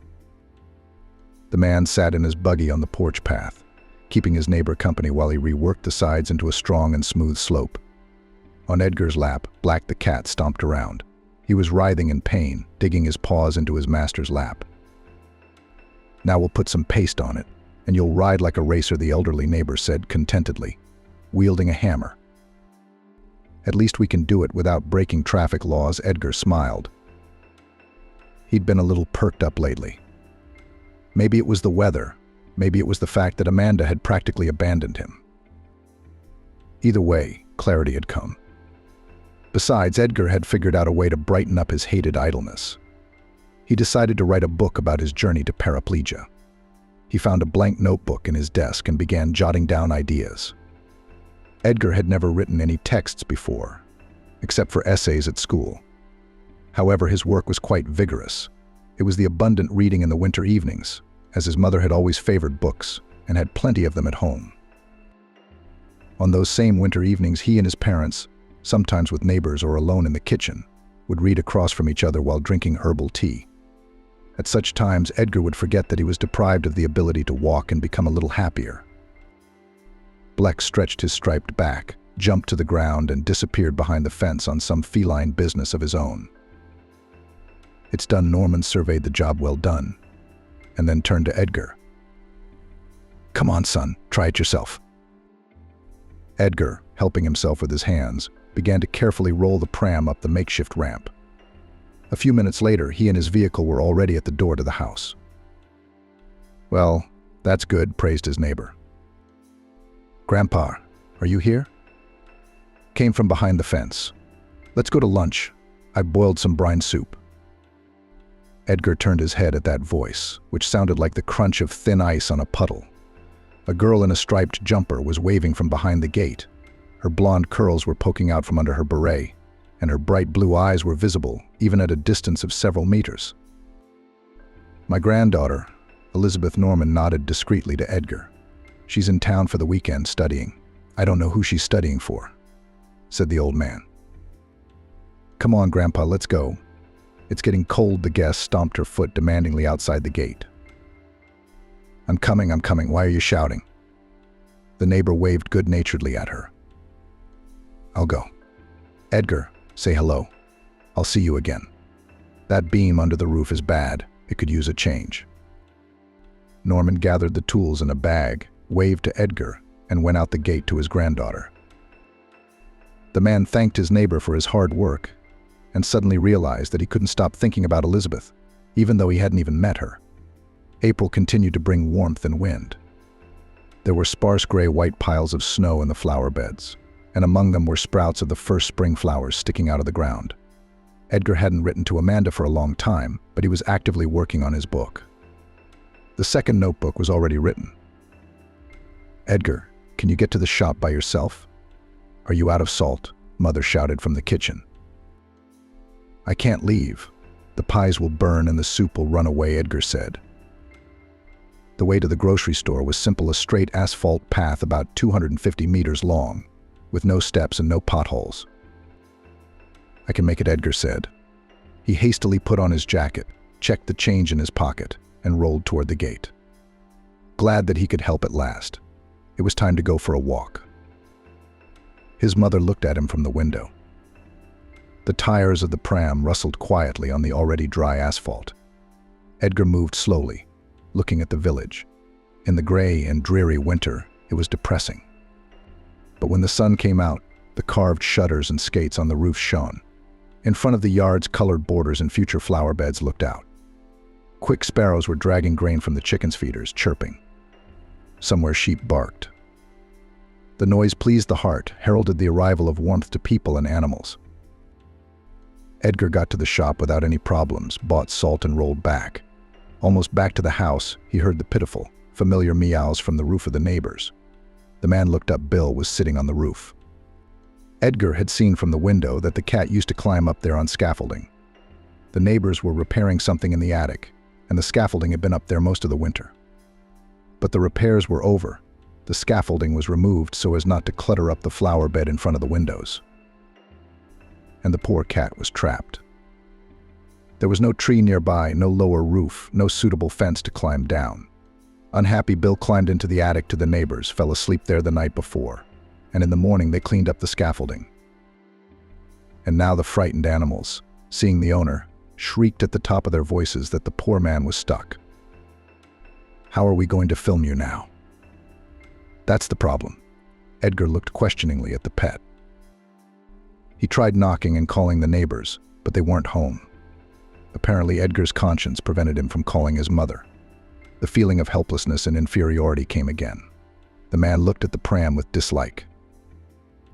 If it hadn't been for her, I'd have climbed over the fence in no time, used the tools I had on hand to get up on the roof, and lowered Bleak down to the ground, he thought. A familiar ringing voice snapped Edgar out of his musings. Norman's granddaughter, Elizabeth, was standing nearby, looking up at the roof. "Yes, I wonder how to get it." Edgar nodded cautiously. "Well, you don't have much to think about," Elizabeth said. "Well, we can't leave the mustache in the lurch." She put the bag of food in Edgar's lap, rolled up her sleeves, and climbed over the fence to the neighbors. The man only clapped his eyes in amazement. The vivacious girl aroused in him a feeling of real admiration. Elizabeth walked round the house and found an old 3-step ladder by the shed. She shook the find happily, showing Edgar that she had an idea. The ladder was low enough to climb onto the roof, but high enough to reach her hands over the edge and grab the cat's paw. The frightened Bill clawed at the girl's hand, meowed, and looked around with bulging eyes. When the animal was on the ground, Elizabeth handed it directly into the hands of its owner, through the hole between the bars of the fence. Then she carefully carried the ladder back to its place and climbed back over the fence, as deftly as she had done the first time. There was no sign of the sudden intrusion. "You made us do a lot of work." She knelt down in front of Edgar and patted the cat's fur affectionately. "Thank you. I don't know how I would have got it myself." Edgar handed the girl a bag of groceries. "My name is Elizabeth," by the way she introduced herself. Obviously not, or he would have waited for another kind-hearted passerby. "And I'm Edgar." The man smiled slightly. "It's a good thing it was you," he said to the passerby. Elizabeth wrinkled her nose. "Let's go with you. Why not? It's like we're old acquaintances." "I'm just embarrassed," Edgar said. "I must be about 10 years older than you." "We look the same age," Elizabeth said. "How about just being polite?" "That's right," Edgar agreed. He drove forward a little and stopped at his gate. "Let me help you." Elizabeth reached for the handle to open the door so Edgar could drive through freely. She took a careless step and tripped over the curb ledge. The man's reaction was lightning fast. He lunged forward and picked Elizabeth up with his arms. "I'm clumsy." She deftly hid her embarrassment behind a laugh. "It happens to everyone. It's all right." Edgar played along. "Elizabeth, come and have tea with Grandpa Norman." "Of course we will." Grandpa said something about the roof. Elizabeth remembered and nodded. She waved goodbye and went on her way. Edgar, for some reason, was as excited as a child. He rolled the pram onto the porch, opened the door to the house, where a hungry Bill immediately ran out. It was only then that he realized what had happened a minute ago. For the first time since the accident, the man felt his legs weakly as he pitched forward. They echoed with a slight tingling in his knees. Amanda stretched out in bed, rays of sunlight falling through the window. The hands on the clock showed around 10. Michael wasn't around, he always left early. Apart from weekends, work was the most important lady in the real estate agency director's life. Amanda was in no hurry to get to work. She was already thinking of quitting in general. She was annoyed that Michael wasn't suggesting it. After all, in fact, they were already in a relationship, and he could also allocate some money for her. When colleagues called with questions about his readiness to show flats to buyers, Amanda always found excuses: illness, fatigue, busyness, urgent trip. If he doesn't offer, then I have to quit, Amanda decided as she waited for the coffee machine to make coffee. She liked Michael's house much better than her husband's flat. It was quiet, spacious, and every little thing was taken care of by a robot Hoover. Dishes are washed by a machine, and everything else is automated to the max. It's also perfectly clean. Once a week, Michael had his house cleaned by a cleaning company. He couldn't stand dirt and piles of junk, and he preferred dry cleaning, where all the clothes were put on a hanger and returned perfectly ironed. Unlike Edgar, he was always on parade, not hanging around with tourists, looking after himself. It all appealed to Amanda. It was the way she'd always wanted to live. That was the level she aspired to. The first part of the plan had already been realized: she'd become the boss's mistress. The next part was to gradually accustom him to her in her personal space. Amanda was already looking ravenously at Michael's second car, calculating whether she needed a fur coat for the next season, and when it would be better to take a holiday. And then, when everything was already taken care of, she would quietly divorce Edgar. The girl's plans were Napoleonic. At work, they began to suspect a connection with the boss when Michael drove her a couple of times. Amanda did not answer the questions, but only joked, rolled her eyes. When it all came out, she wouldn't care. In the meantime, it would be better to keep the affair a secret, at least not to be jinxed. Amanda ate a leisurely breakfast, showered, put on makeup, hailed a taxi, and left the office in full parade. She was sure it would encourage Michael to do something more decisive, such as asking her to move in with him at last. "Greetings," Amanda said to the manager, raising an eyebrow in mild amazement. "Not for work anymore." She placed the application sheet in front of her. "So, are you going freelance or have you already found a better place?" the manager asked, putting the application in the folder. You could say that Amanda smiled enigmatically. She didn't bother with the detentions at her former job, hastily picked up her things from her desk, bade a dry farewell to her colleagues, and dashed out into the street. It was amazing the determination Amanda had awakened when the prospect of a relationship with a wealthy man loomed, and how she dreaded being left in poverty with a disabled husband. Amanda drove home, dropped off her belongings from work. Then she called her friend Camilla, and they went shopping together. The enterprising girl decided that a new set of pretty lingerie would soften the news of her dismissal from Michael. In the evening, Amanda met her lover in parade at his home and informed him of her decision. "Quit." "But why? You didn't seem to be loaded with cases, and you were always paid on time." The man was not naively surprised. "Why, Michael?" Amanda coquettishly sat on his lap. "To spend more time with you. After all, a well-slept, beautiful, satisfied woman is better than a tired working bee, isn't she?" "Yeah. Well, what makes you think you were?" Michael was genuinely perplexed. "That's how I felt." Amanda didn't like her lover's reaction. An awkward silence ensued. The man was the first to break it. "I wanted to talk to you about the May holidays too. I thought maybe we could go to the mountains, rent a remote cozy house. What do you think?" The word mountains almost made Amanda cringe. She was fed up with the mountains in her life with Edgar, and therefore quickly catching her face, the girl with the most innocent voice began to dissuade Michael from his decision. "Michael, it can still be cold in the mountains. I want to get warm already, you know." She slightly played with her eyebrows. "Maybe we should spend a little more and fly to a place where it's already warm enough. Lying on the beach is better than kicking up mud in the woods, don't you think?" "We could do that," the man agreed and reached for his laptop to look for a suitable offer. Amanda realized she'd won. Edgar was looking forward to the tea party with the neighbors, as if it were some kind of important event. He was also very excited by the return of the weak sensitivity in his legs. Had the hope of flying again risen from the ashes? Or at least to walk with his feet on the grass?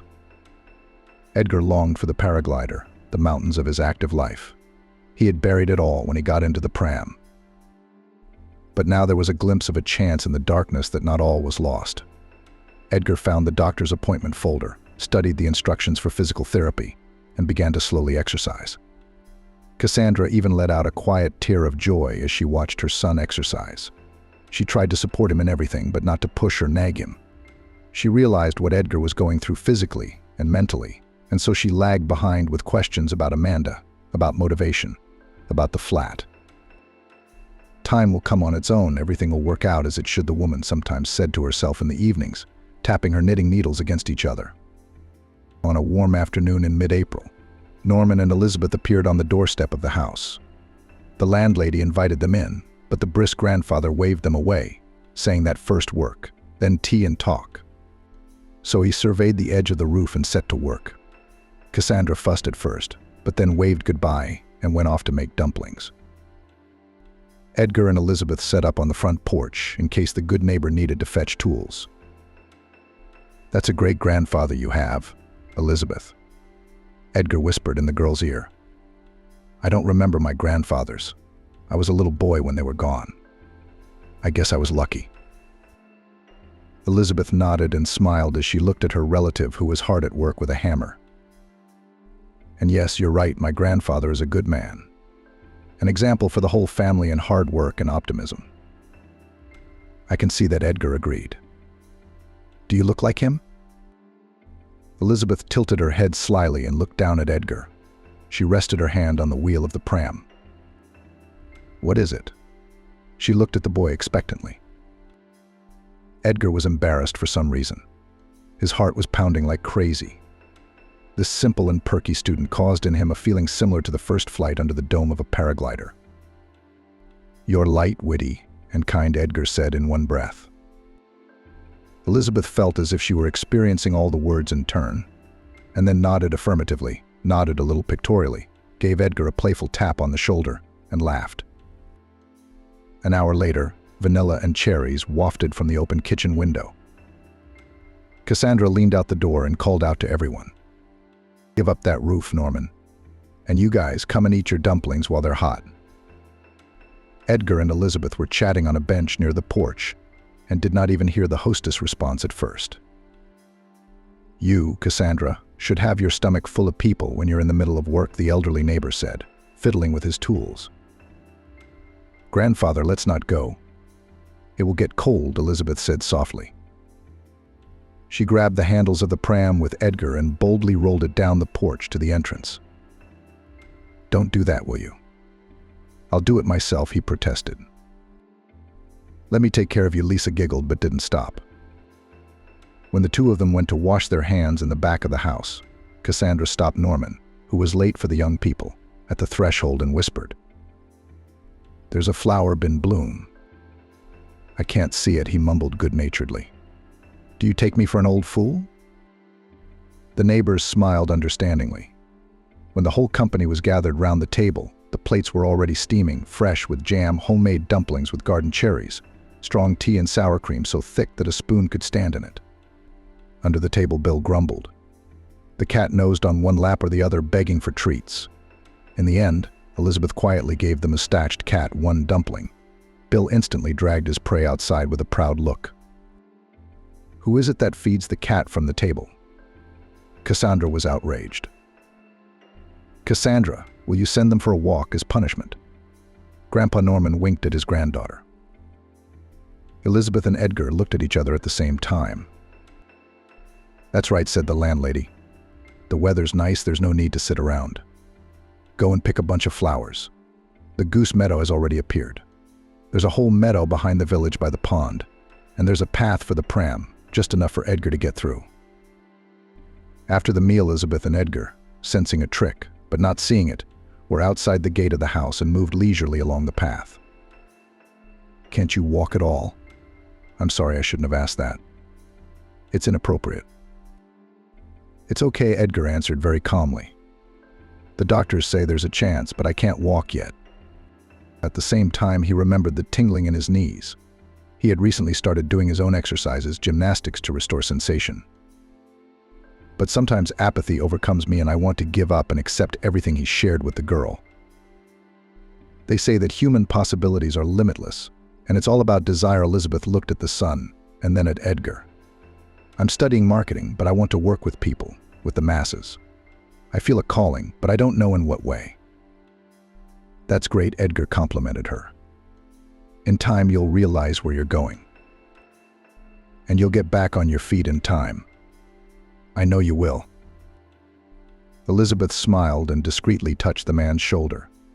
Edgar felt the warmth of her hand even through the thick sweatshirt. It remained there, even when the hand itself was gone. They talked and talked about plans and dreams, about the shortcomings of the student dormitories and strict teachers, about the countryside and the city, about the joys of being and imaginary problems. For the first time in many months after the accident, Edgar felt alive. If his legs would have obeyed, he would have run, spreading his arms out to the sides and putting his face to the wind. The pram hit a rock, rattling lightly. When the wheels shuddered, Elizabeth stopped. "Does it hurt?" "No," he looked up at her, bewildered by the sudden joy. "I think I can feel my leg." Her eyes widened, and she squatted down beside him. She grasped her leg just above the knee and pressed lightly. The skin responded to Edgar with a barely perceptible but uncomfortable, dull pain, as if through a pillow. Barely, but it echoed. Edgar grabbed Elizabeth's hand. "I can feel her," he whispered. "I can feel her exactly." Elizabeth jumped up and laughed, then threw her arms around Edgar, a tear running down his cheek, either from joy or happiness, or maybe both. Amanda was dozing in her chair with her headphones on. Michael was sitting next to her, looking at something on his laptop. Clouds flashed in the window. The plane was carrying them home from their holiday. Amanda was pleased, and mostly with herself. She had persuaded her lover abroad to buy some expensive gifts. The arguments were persuasive. "I really need it, and it will be more expensive at our place anyway." Michael didn't argue, but somehow he didn't have the joy of gift-giving on his face. Although Amanda was diligently broadcasting to the entire shop, glowing defiantly and kissing the man on the cheek. Michael himself never started a conversation about moving, despite the fact that the girl did not work, but he occasionally hinted at the need to find a new source of income. Amanda sincerely did not understand these hints, although she pretended to be a fool. In the end, she moved her things to Michael's house and appeared in the flat only occasionally.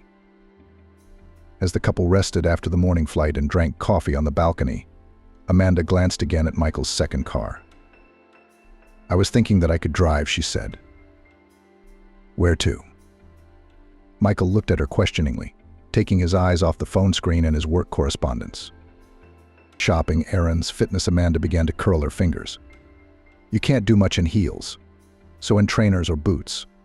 It's more comfortable." Michael shrugged.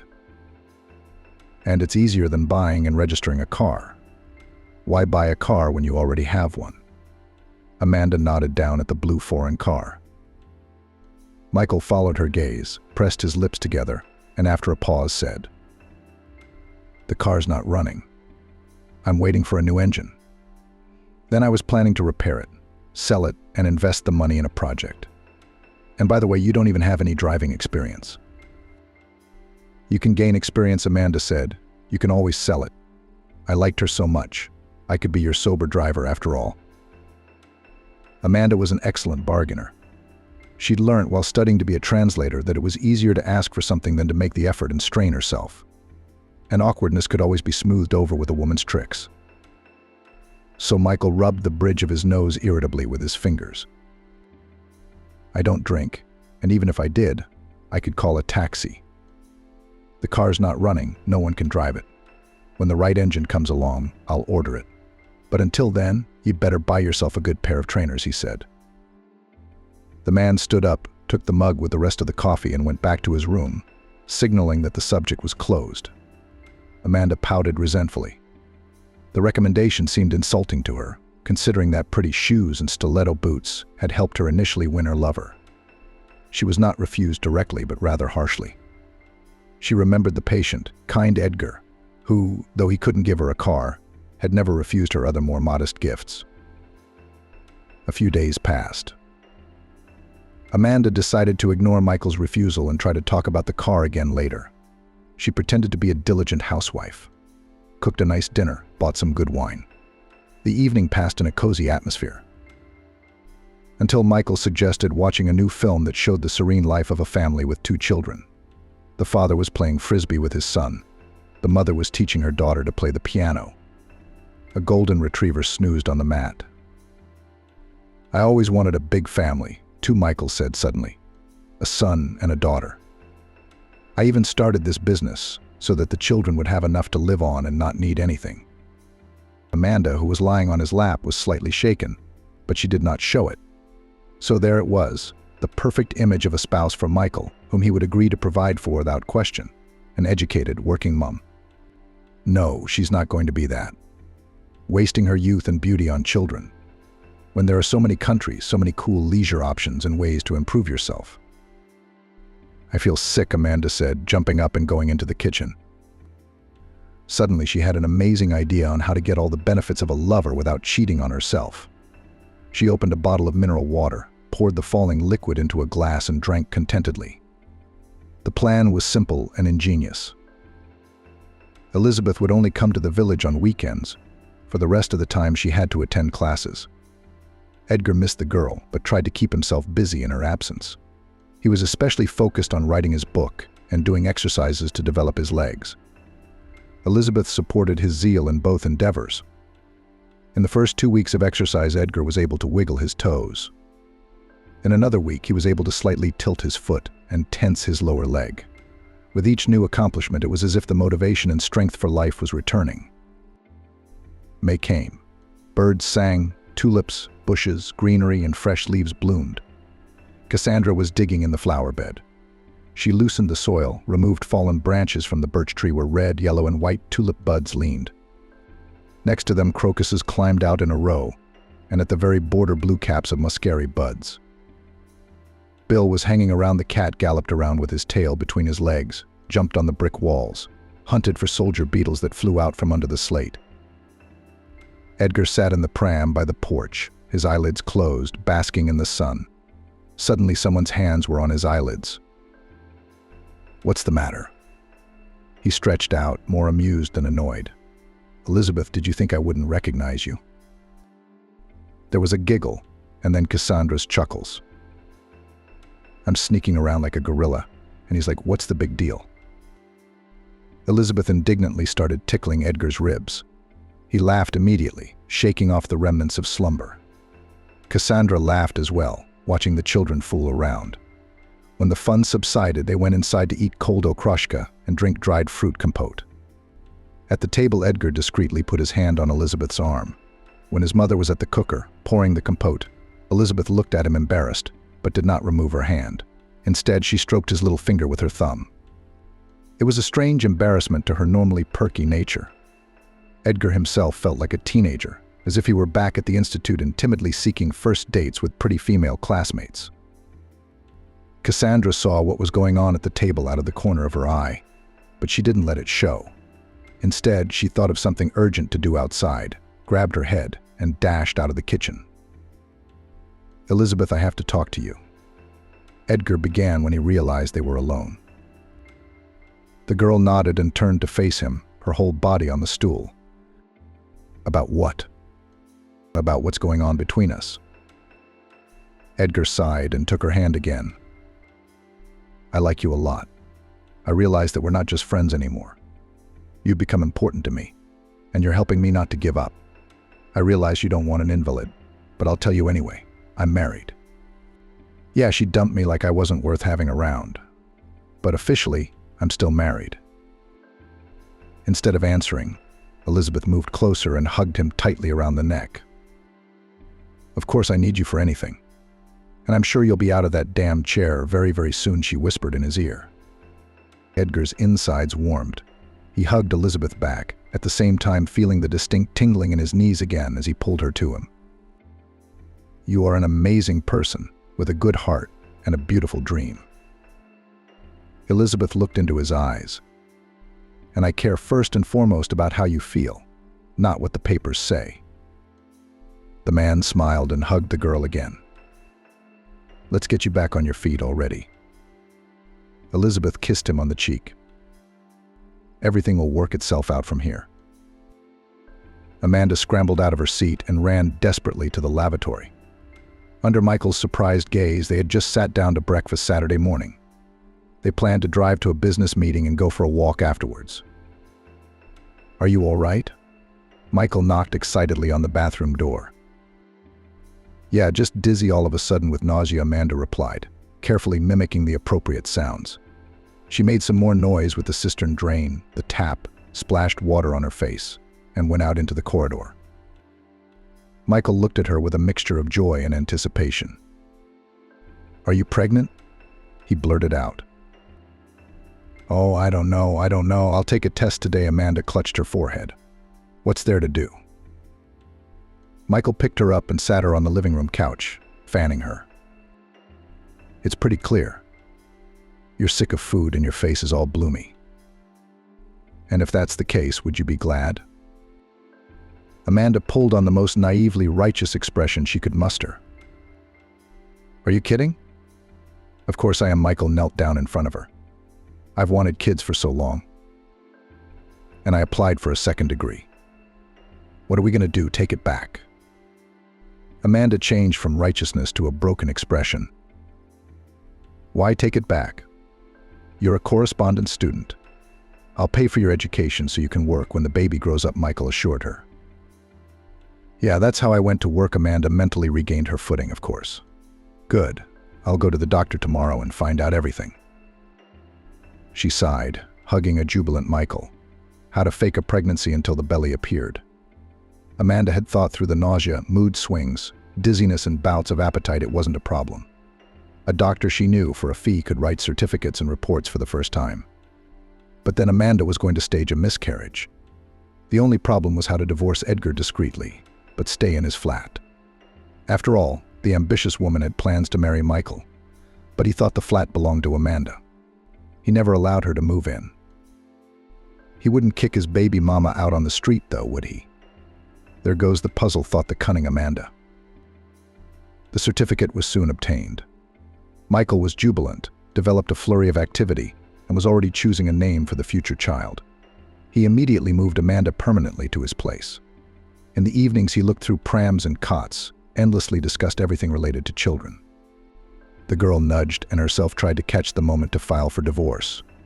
It remained to quietly finish the story with Edgar, so that it would be possible to marry Michael unhindered. There wasn't much time left, and every day counted.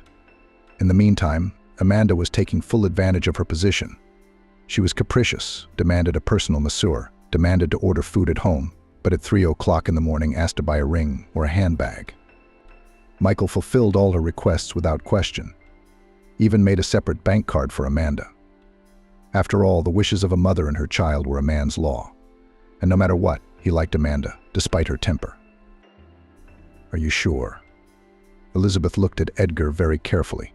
"Maybe we should wait. I don't want anything to happen." "Yes," I'm sure. Edgar leaned on the armrests of his chair as hard as he could. It was time to try it. They were both in the living room of the house, on the carpet. Elizabeth stood beside the pram and held out her arms to the man. Edgar began to carefully stand up. At first his legs obeyed him on his elbows, but somehow sluggishly, with a third of the strength that was usual for a healthy man. His knees bent like weighted hinges that hadn't opened a door in a long time. "It's heavy," Edgar muttered. Elizabeth watched the boy eagerly. "It's harder than learning to walk as a child." He put one foot down on the floor first, felt the shaggy pile of the carpet as if through a pillow. Then he put the other foot down. He had to make up his mind and let go of the armrests of the pram. Doubt overwhelmed the mind. Edgar closed his eyes and remembered his first paragliding flight, an eagle around the clouds that hugged the slopes affectionately, overgrown with pines, fir trees.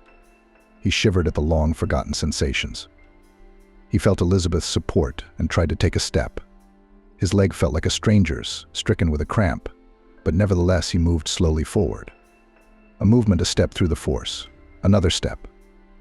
His back was remembering what it was like to be straight. Edgar looked at his legs, scarred from his many extreme activities, and it was as if he was reliving them all a second time, standing here on the soft carpet in his own home. The man managed to take a dozen feeble steps with Elizabeth's encouragement and, tired, sat back in his chair. "You're doing an incredible job," the girl hugged him. "Let's go to the doctor. Let them record your progress. Maybe he will give some recommendations to make the process go faster." "That's a good idea. But how do we get to the city and the hospital?" Edgar nodded sadly at the still-needed wheelchair. "Norman has a car. He can drive it," Elizabeth suggested. "No, he won't, will he?" Edgar waved his hands. "Norman has already done so much for me. I can't. My conscience won't allow it." "Oh, stop it," Elizabeth threw at him. "That grandfather doesn't understand anything. Yeah, he's old and clueless." Edgar was embarrassed. "But only if he agrees, don't insist." He grabbed the palm of Elizabeth's hand, who was about to go to the grandfather. The old Jigalanok drove measuredly over the bumps of the village road. Norman spun the steering wheel and talked about the years of dashing youth and work in the collective farm. Edgar sat in the back seat, holding a folder with his documents. The pram rode in the back in the boot. Elizabeth chortled in the front passenger seat as she listened to her grandfather's stories. It all happened simply, quickly, and completely easy. She asked for it and they drove. At least Edgar had time to call the hospital and find out if the surgeon would see him today. "Well, my dear fellow, you know how to surprise me." The doctor raved about Edgar after the examination. "At this rate, in 6 months you will be able to run." "Really?" Elizabeth, who was also present in the room, couldn't resist asking. "Of course, this is the first time I've seen patients recover so quickly from such injuries. It's a miracle. Although in scientific circles they don't say so." The doctor pointed at Edgar's medical records, then at his legs. "Keep up the exercises. Work on regaining mobility in all parts of his legs. I recommend that you try walking with support." Edgar drove back almost elated. He was confident that very soon he would be able to walk again, but also to fly. It was in this mood that the man received a sudden phone call. "Edgar." Hi, Amanda's voice came through the receiver. "I won't be long. Can you talk?" "Hi. What's wrong?" A lump rose in his chest, and with it came the memories that had almost stopped bothering him. "I filed for divorce," Amanda informed him briefly. "I don't think I need to explain why or why not. You're a big, smart boy. You'll figure it out." "Yes, I will," he confirmed his ex-wife's words. "Good. I hope they do it quickly. I'll be out of the flat in a couple of weeks." Amanda hung up after that. Elizabeth heard the conversation, unlike Edgar. "It's for the best. Don't be upset," she turned to Edgar and whispered. "You said yourself that she was just a formality." "You're right," the man nodded. "Still, I loved this man once." The key word is once upon a time. Amanda tapped her fingers contentedly on the arm of the chair. Everything was going according to plan. Edgar had agreed to the divorce, even though he didn't have much of a choice. Michael adored her. The pregnancy legend was confirmed by a certificate. A personal bank card with enough money for every whim at any time of day. Awesome. What more could one want? Amanda felt like a queen, with everyone she'd used in her pursuit of the perfect life dancing in formation in front of her. So what do we have left? Staring pensively at the ceiling, she popped a cherry from the platter on the table. A car and an official marriage, she said to herself, spitting out the pit of the fruit. That's what we'll do tonight. In the evening, when Michael returned home, the first thing he did was to hug Amanda and stroke her belly. The girl was waiting for him. She fed her lover a delicious dinner, poured him wine, and gave him a massage. When Michael relaxed, Amanda went on the attack. "Michael, you know, I really want the baby to be born in a legal marriage. I grew up in a full family myself, and I think fatherlessness is unacceptable." "I agree too," the man nodded. "I wanted to discuss this issue too. Amanda stood waiting, like a hound waiting for the command to hunt down a bird for its master. Instead of answering, Michael reached into the pocket of his briefcase, pulled out a box, and placed it in Amanda's hands. I wanted to make it pretty, but since we're talking, why not? Michael pulled his lover to him, kissing her forehead. I agree. Amanda threw her arms around Michael, admiring the size of the stone in the ring. They decided to get married in 3 months. By the time of the wedding, Amanda had already planned to get rid of her ex-husband. After the ceremony and banquet, a week would pass and she would induce a miscarriage. The trap should slam shut in time and securely. I'll have to put on a few kilos for the good life, the girl smirked, mentally continuing to listen to Michael's musings about the wedding. Surprisingly, he was hardly interested in Amanda's personal life. Before she'd met him, she didn't even remember whether she'd told him about the divorce proceedings or not. Apparently, nonsense like an ex-husband was so insignificant to Michael that he preferred not to spend any time or attention on it. Amanda realized it was time to push harder. Michael, when my belly grows big, it will be hard for me to go to the hospital and to do things. She put her head on her lover's chest. Maybe you'll think about a car. And so I would take a couple of lessons with an instructor to refresh my knowledge in my head. What do you say? Of course, Amanda was lying. She didn't have anything to refresh her mind, because she'd got her license through a big acquaintance and obviously not for free. The young lady was not intimidated by the road, the police, or other drivers. The prestige of owning her own foreign car blinded her eyes. Maybe your words make sense? Michael wondered. He put his hands behind his head and wrinkled his forehead. Amanda held her breath and looked up from under her lashes. All right, he finally announced his decision. Only we're going to do things differently. I'll sell this car and buy you something more feminine, okay? Sure, thanks, honey. Amanda squealed in pleasure and started hugging Michael again, wondering if she should buy a new watch or bracelet in honor of such important events as marriage and the car. You should go into town and get that tramp stuff out of the flat. Cassandra put a plate of hot soup in front of her son. You've been divorced for a fortnight and you still haven't. Outside, the window smelled of lilacs. June was buzzing with young grass and summer rains. The sun was lavishing light on the land. Mum, I'm not quite confident enough to drive myself yet, Edgar replied, opening a jar of sour cream. Over the past month, the man had made noticeable progress in regaining his legs. He could get up and sit down with support, could walk slowly around the house with crutches, walked along the wall without support, and tried to keep his back straight. Could you ask Elizabeth? She goes into town every Monday anyway, if she could help you, the woman advised, sitting down across from him at the table. I don't feel comfortable. She's already here with me all the time, like a carer, Edgar mumbled. Cassandra put her hand on his palm. Son, this girl loves you. Unlike the city girls, you don't blow it. Such girls are worth their weight in gold. The boy looked at his mother in agreement. Edgar realized that everything had been clear between him and Elizabeth for a long time. So why did he hesitate and wait for something? Maybe the proverbial pram was still preventing him from stepping forward, even mentally. Many people have a bad first pancake, but that doesn't mean you can't try again. His mother walked round the table, stroked the back of his head, and went out into the room. Edgar ate his soup, then pulled out his phone and dialed Elizabeth's number. Hi, I was wondering if you'd go into town with me any day soon and check out the flat. The guy spoke, nervously twirling his spoon. For some reason, every interaction with Elizabeth gave him a pleasant shiver. Edgar was shy, lost, everything fell out of his hands, words were confused. He couldn't remember anything like this with any of his girlfriends. Did it mean what his mother was implying? Edgar didn't know. But each time Edgar waited for Elizabeth to come home from school more and more, and the joy of seeing her was brighter and brighter. Sure, let's go, the girl agreed. Are you sure you can manage without the pram? I have to, Edgar assured her. Good, Elizabeth's voice warmed. Then be ready on Saturday. I'm looking forward to it. Edgar pressed the button too soon, and he wanted to add kisses. But again, that childish embarrassment ruined it. How surprised he'd be to find Elizabeth feeling the same way, standing in the middle of the institute with a phone in her hand.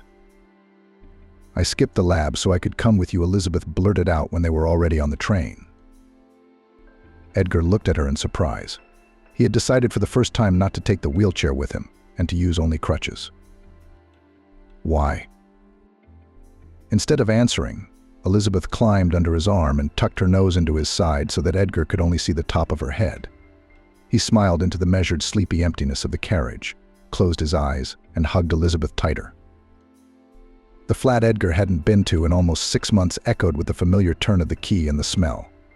The man breathed it in, standing on the threshold as if hesitant to enter. The smell reminded him again of times of traveling and flying. His paraglider was in a case in the cupboard on the balcony, his equipment in a rucksack, trekking boots, a camera for taking pictures from a height, a helmet. Amanda's belongings were not in the flat. Contrary to Cassandra's fears, she had taken every last jar, and judging by the footprints in the bathroom, quite recently, she hadn't even bothered to clean up. Edgar and Elizabeth ordered a snack to be delivered and began to tidy up. The man tried to do everything himself, but occasionally he stopped and rested.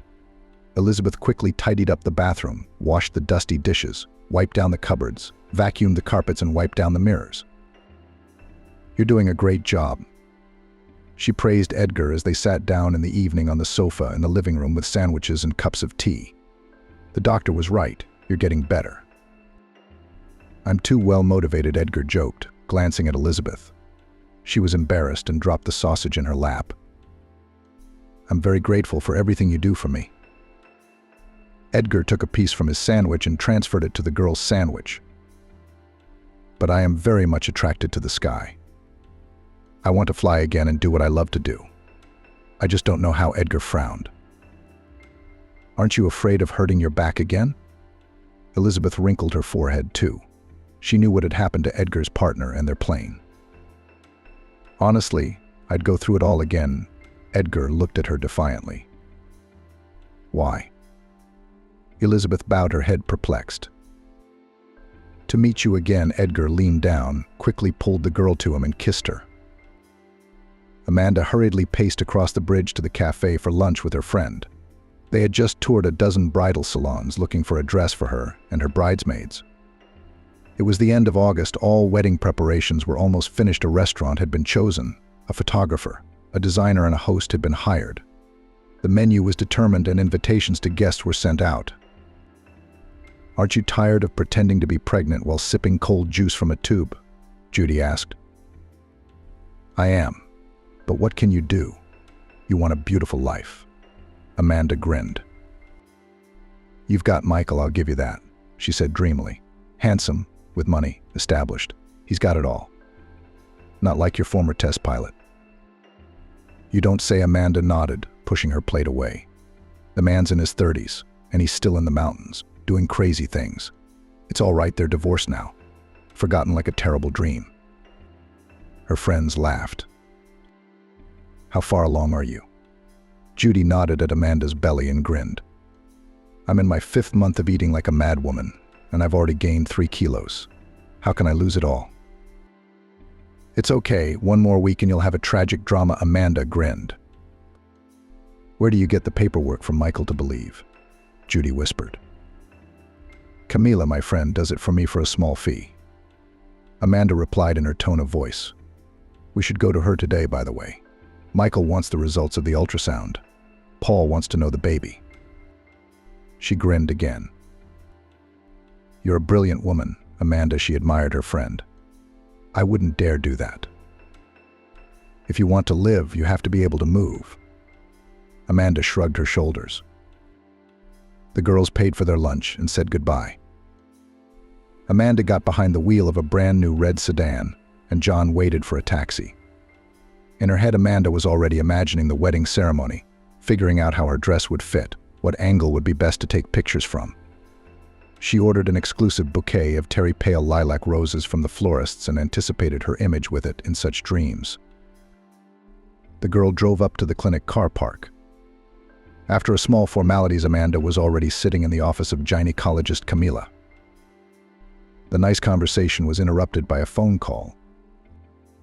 "Sweetheart, where are you?" Michael answered the phone to greet her. "I'm at my doctor's office. When I get off, I'll pick up the results and go straight home." "Oh, great, I thought I'd make risotto. I asked if you could have it." Because there's wine in the recipe, Michael asked worriedly. Okay, I'll be sure to ask. Amanda jabbed her finger at the screen without looking and slipped her smartphone into her purse. He's worried about my pregnancy. She wrinkled her nose and made an inverted comma in the air with her fingers. Well, what about you? Camila nodded at the memo for expectant mothers on the office wall. You could really get pregnant. You're already at the right age. And you have a reliable man. As they say, they would have hired a nanny, and you have a child and a status. And you're not poor. What's wrong with that? Amanda wrinkled her nose as if she'd taken a bite out of an unripe persimmon. Are you kidding me? I'm already thinking, how do I lose weight? And if the belly button did grow, there'd be stretch marks, swelling, and a C-section. God forbid. Maybe someday, but definitely not now. It's up to you, but I would not refuse such prospects, Camila grinned. So what do you need? An ultrasound at 16 weeks. I'll look it up. Who I've had recently with the same dates. She sat down at the machine, then back at the computer, and began to look for suitable data. A couple of manipulations to change the date and last name. Soon the required documents were lying in front of Amanda. The girl gratefully slipped them into her bag and moved an envelope to Camila. Have you decided what to wear to the wedding? She asked. Yes, I've looked at a couple of options, the doctor replied. We were discussing your photos. General laughter resounded in the office. Amanda drove home in high spirits. She picked up the wedding glasses from the salon, packed them carefully in a box, and was pulling into the car park of Michael's house by 7 p.m. That's odd. I thought he wanted to make risotto. Amanda turned up her nose, kicking off her shoes in the hallway. The house smelled ordinary instead of Italian. And it was too quiet, no sound of rattling pots, no clatter of knives from the kitchen. The girl went into the hall and saw Michael sitting in the armchair.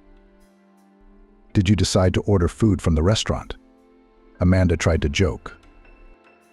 Michael looked at her glumly. Give me the car keys. Why? Amanda raised an eyebrow in bewilderment. Michael sucked in air through his nose, exhaled. You're going to give me the car keys, then you're going to go to the first floor. Gather all your things, call a taxi, and get the hell out of my life. His voice rumbled so loudly that it echoed in every corner of the house. Amanda squirmed cowardly, her eyes watering. She tried to open her mouth. Michael, what's wrong? The man stood up and roughly snatched the keys from her, his hands shaking. And tell your doctor I'll make sure she's not allowed to practice medicine. Or better yet, sue her, Michael said coldly, looking her in the eye. Amanda collapsed onto the carpet between the chairs. Her ears rang in her ears as reality rained down on her unprotected skin, burning her with the pain of hot needles. Michael squatted down beside her, took her chin, and turned her to face him. Were you trying to get a warm place for yourself at my expense? I had the wrong time and made the wrong call. Yay. How embarrassing. It was so stupid to think of it, he said with a sneer. Amanda burst into tears of shame. But Michael didn't care anymore. She remembered that night like a blur. She stuffed her things into suitcases and bags in 15 minutes, not even trying to apologize, even though it was pointless. Offended Michael, the director of the real estate agency, made caustic jokes about her, and then he poured himself a glass of wine and drank in silence, watching her ex-lover Amanda frantically packing her belongings. Before he left, he took away all her expensive gifts, watches, jewelry, branded items. Amanda walked out of the gate with exactly the same set of things she'd come here with a few months ago. So are you ready? Elizabeth stood in front of Edgar and held his hands tightly. Ready, my captain, the man mockingly put a hand to his helmeted head. The paraglider takeoff pad spread out before them, and beyond it thundered mountains of unbelievable beauty in the autumn landscape. The slopes were drenched in all the colors of the sun's palette, from ochre to purple. The bushes of wild buckthorn shone with beads of miniature berries. Black thorns did not argue with them with their purple cherry leaves. Gray-brown stones, as if old wise men, soothed the riot of autumn colors. It was the end of September. On the bald slope away from the site, the last emerald lizards basked and rare butterflies fluttered. When you go to land, don't spread your legs too far apart. We'll know when it's time, said Terence, adjusting his harness. Oh, come on. What's the holdup? Thomas, the instructor who had once trained John, peered out from behind the passenger cradle. He won't be flying himself until next season at the earliest. I'm in charge for now. All right, stay out of this. Terence held his palms up and moved away from the runway with Elizabeth. Let's go down the incline and I'll pick you up, Thomas commanded John. Let's go. John gripped the safety harness tighter and sped forward. Elizabeth gasped when the wind caught the glider and it began to rise upwards, swaying weakly. Terence put his palm to his forehead, shielding his eyes from the sun, and shouted approval. All right, let's go, Elizabeth agreed.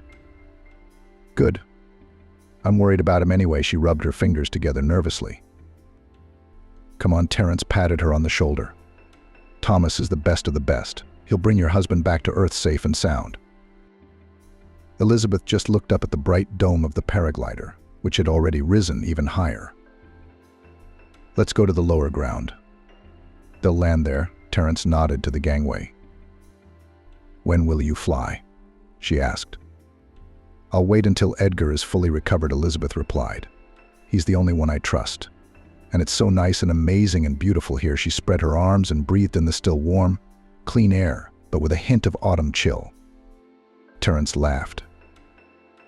You haven't been rafting with us or riding quad bikes in the mud. There you can feel all the charms of wild tourism. I think that everything is still ahead of us. Elizabeth smiled back. Of course, we will definitely take you with us if you want. First we'll get to work, and then we'll send one on tour with people, laughed the cheerful Terence again. No. I'm only going with my husband, Elizabeth shook her head. They walked to the lower ground, where they found a thermos of herbal tea and sandwiches in the tents. A lot had changed in Edgar and Elizabeth's lives over the past summer. They sold their flat in the city and bought a smaller place away from the center. And the remaining money was spent on a second-hand minibus in good condition. Terence did not have to be persuaded for a long time. He was happy to return to the company and to travel to the mountains again. He only demanded a good insurance policy in case of unforeseen circumstances. Elizabeth took over the information part of the company, dealing with advertising, answering the phone and keeping the documentation. Edgar was not yet able to fly as an instructor. He had not yet fully recovered from his injury. But he was happy to tell tourists about the coolest places to visit, gave a copy of his book with an autograph to the most curious. But the biggest change was in Elizabeth and Edgar's relationship. They were now officially married. There was no lavish wedding, no expensive gifts, no typical wedding dress. The newlyweds signed, sat with their loved ones, and drove off to the mountains that same evening. By the time of the wedding, Edgar was already walking with a cane and did not need crutches, much less a wheelchair. The doctors applauded him and called it nothing short of a miracle. It's so good to be here again, and to have everything back to the way it was. Terence stretched noisily with a satisfied face. Almost the same old Elizabeth corrected him. I'm sorry, generously Terence made a conciliatory gesture with his hand. Suddenly Edgar's phone, which was still in Terence's pocket, caught the connection and played a familiar tune, announcing an incoming call. No, it's not Edgar, he's flying. Terence deftly retrieved the device and put it to his ear, winking at Elizabeth, who was listening intently to the dialogue. How does it fly? Just like that, he's recovered. So I think the question is irrelevant. He's already married and loves her very much. Terence put the phone back away. Who was that? Elizabeth asked curiously. There's a fallen star. Terence waved his hand vaguely in the direction. Suddenly he jumped up and shouted. They're flying. Catch it. Elizabeth jumped up after Terence. The two of them, assisted by Thomas, brought Edgar safely back to solid ground. He was unhooked from the cradle, and the man was sprawled on the grass, arms outstretched, looking up at the autumn blue sky with sparse clouds. Alive? Elizabeth asked with a laugh. As alive as I've ever been, Edgar blurted out, putting his hands behind his head.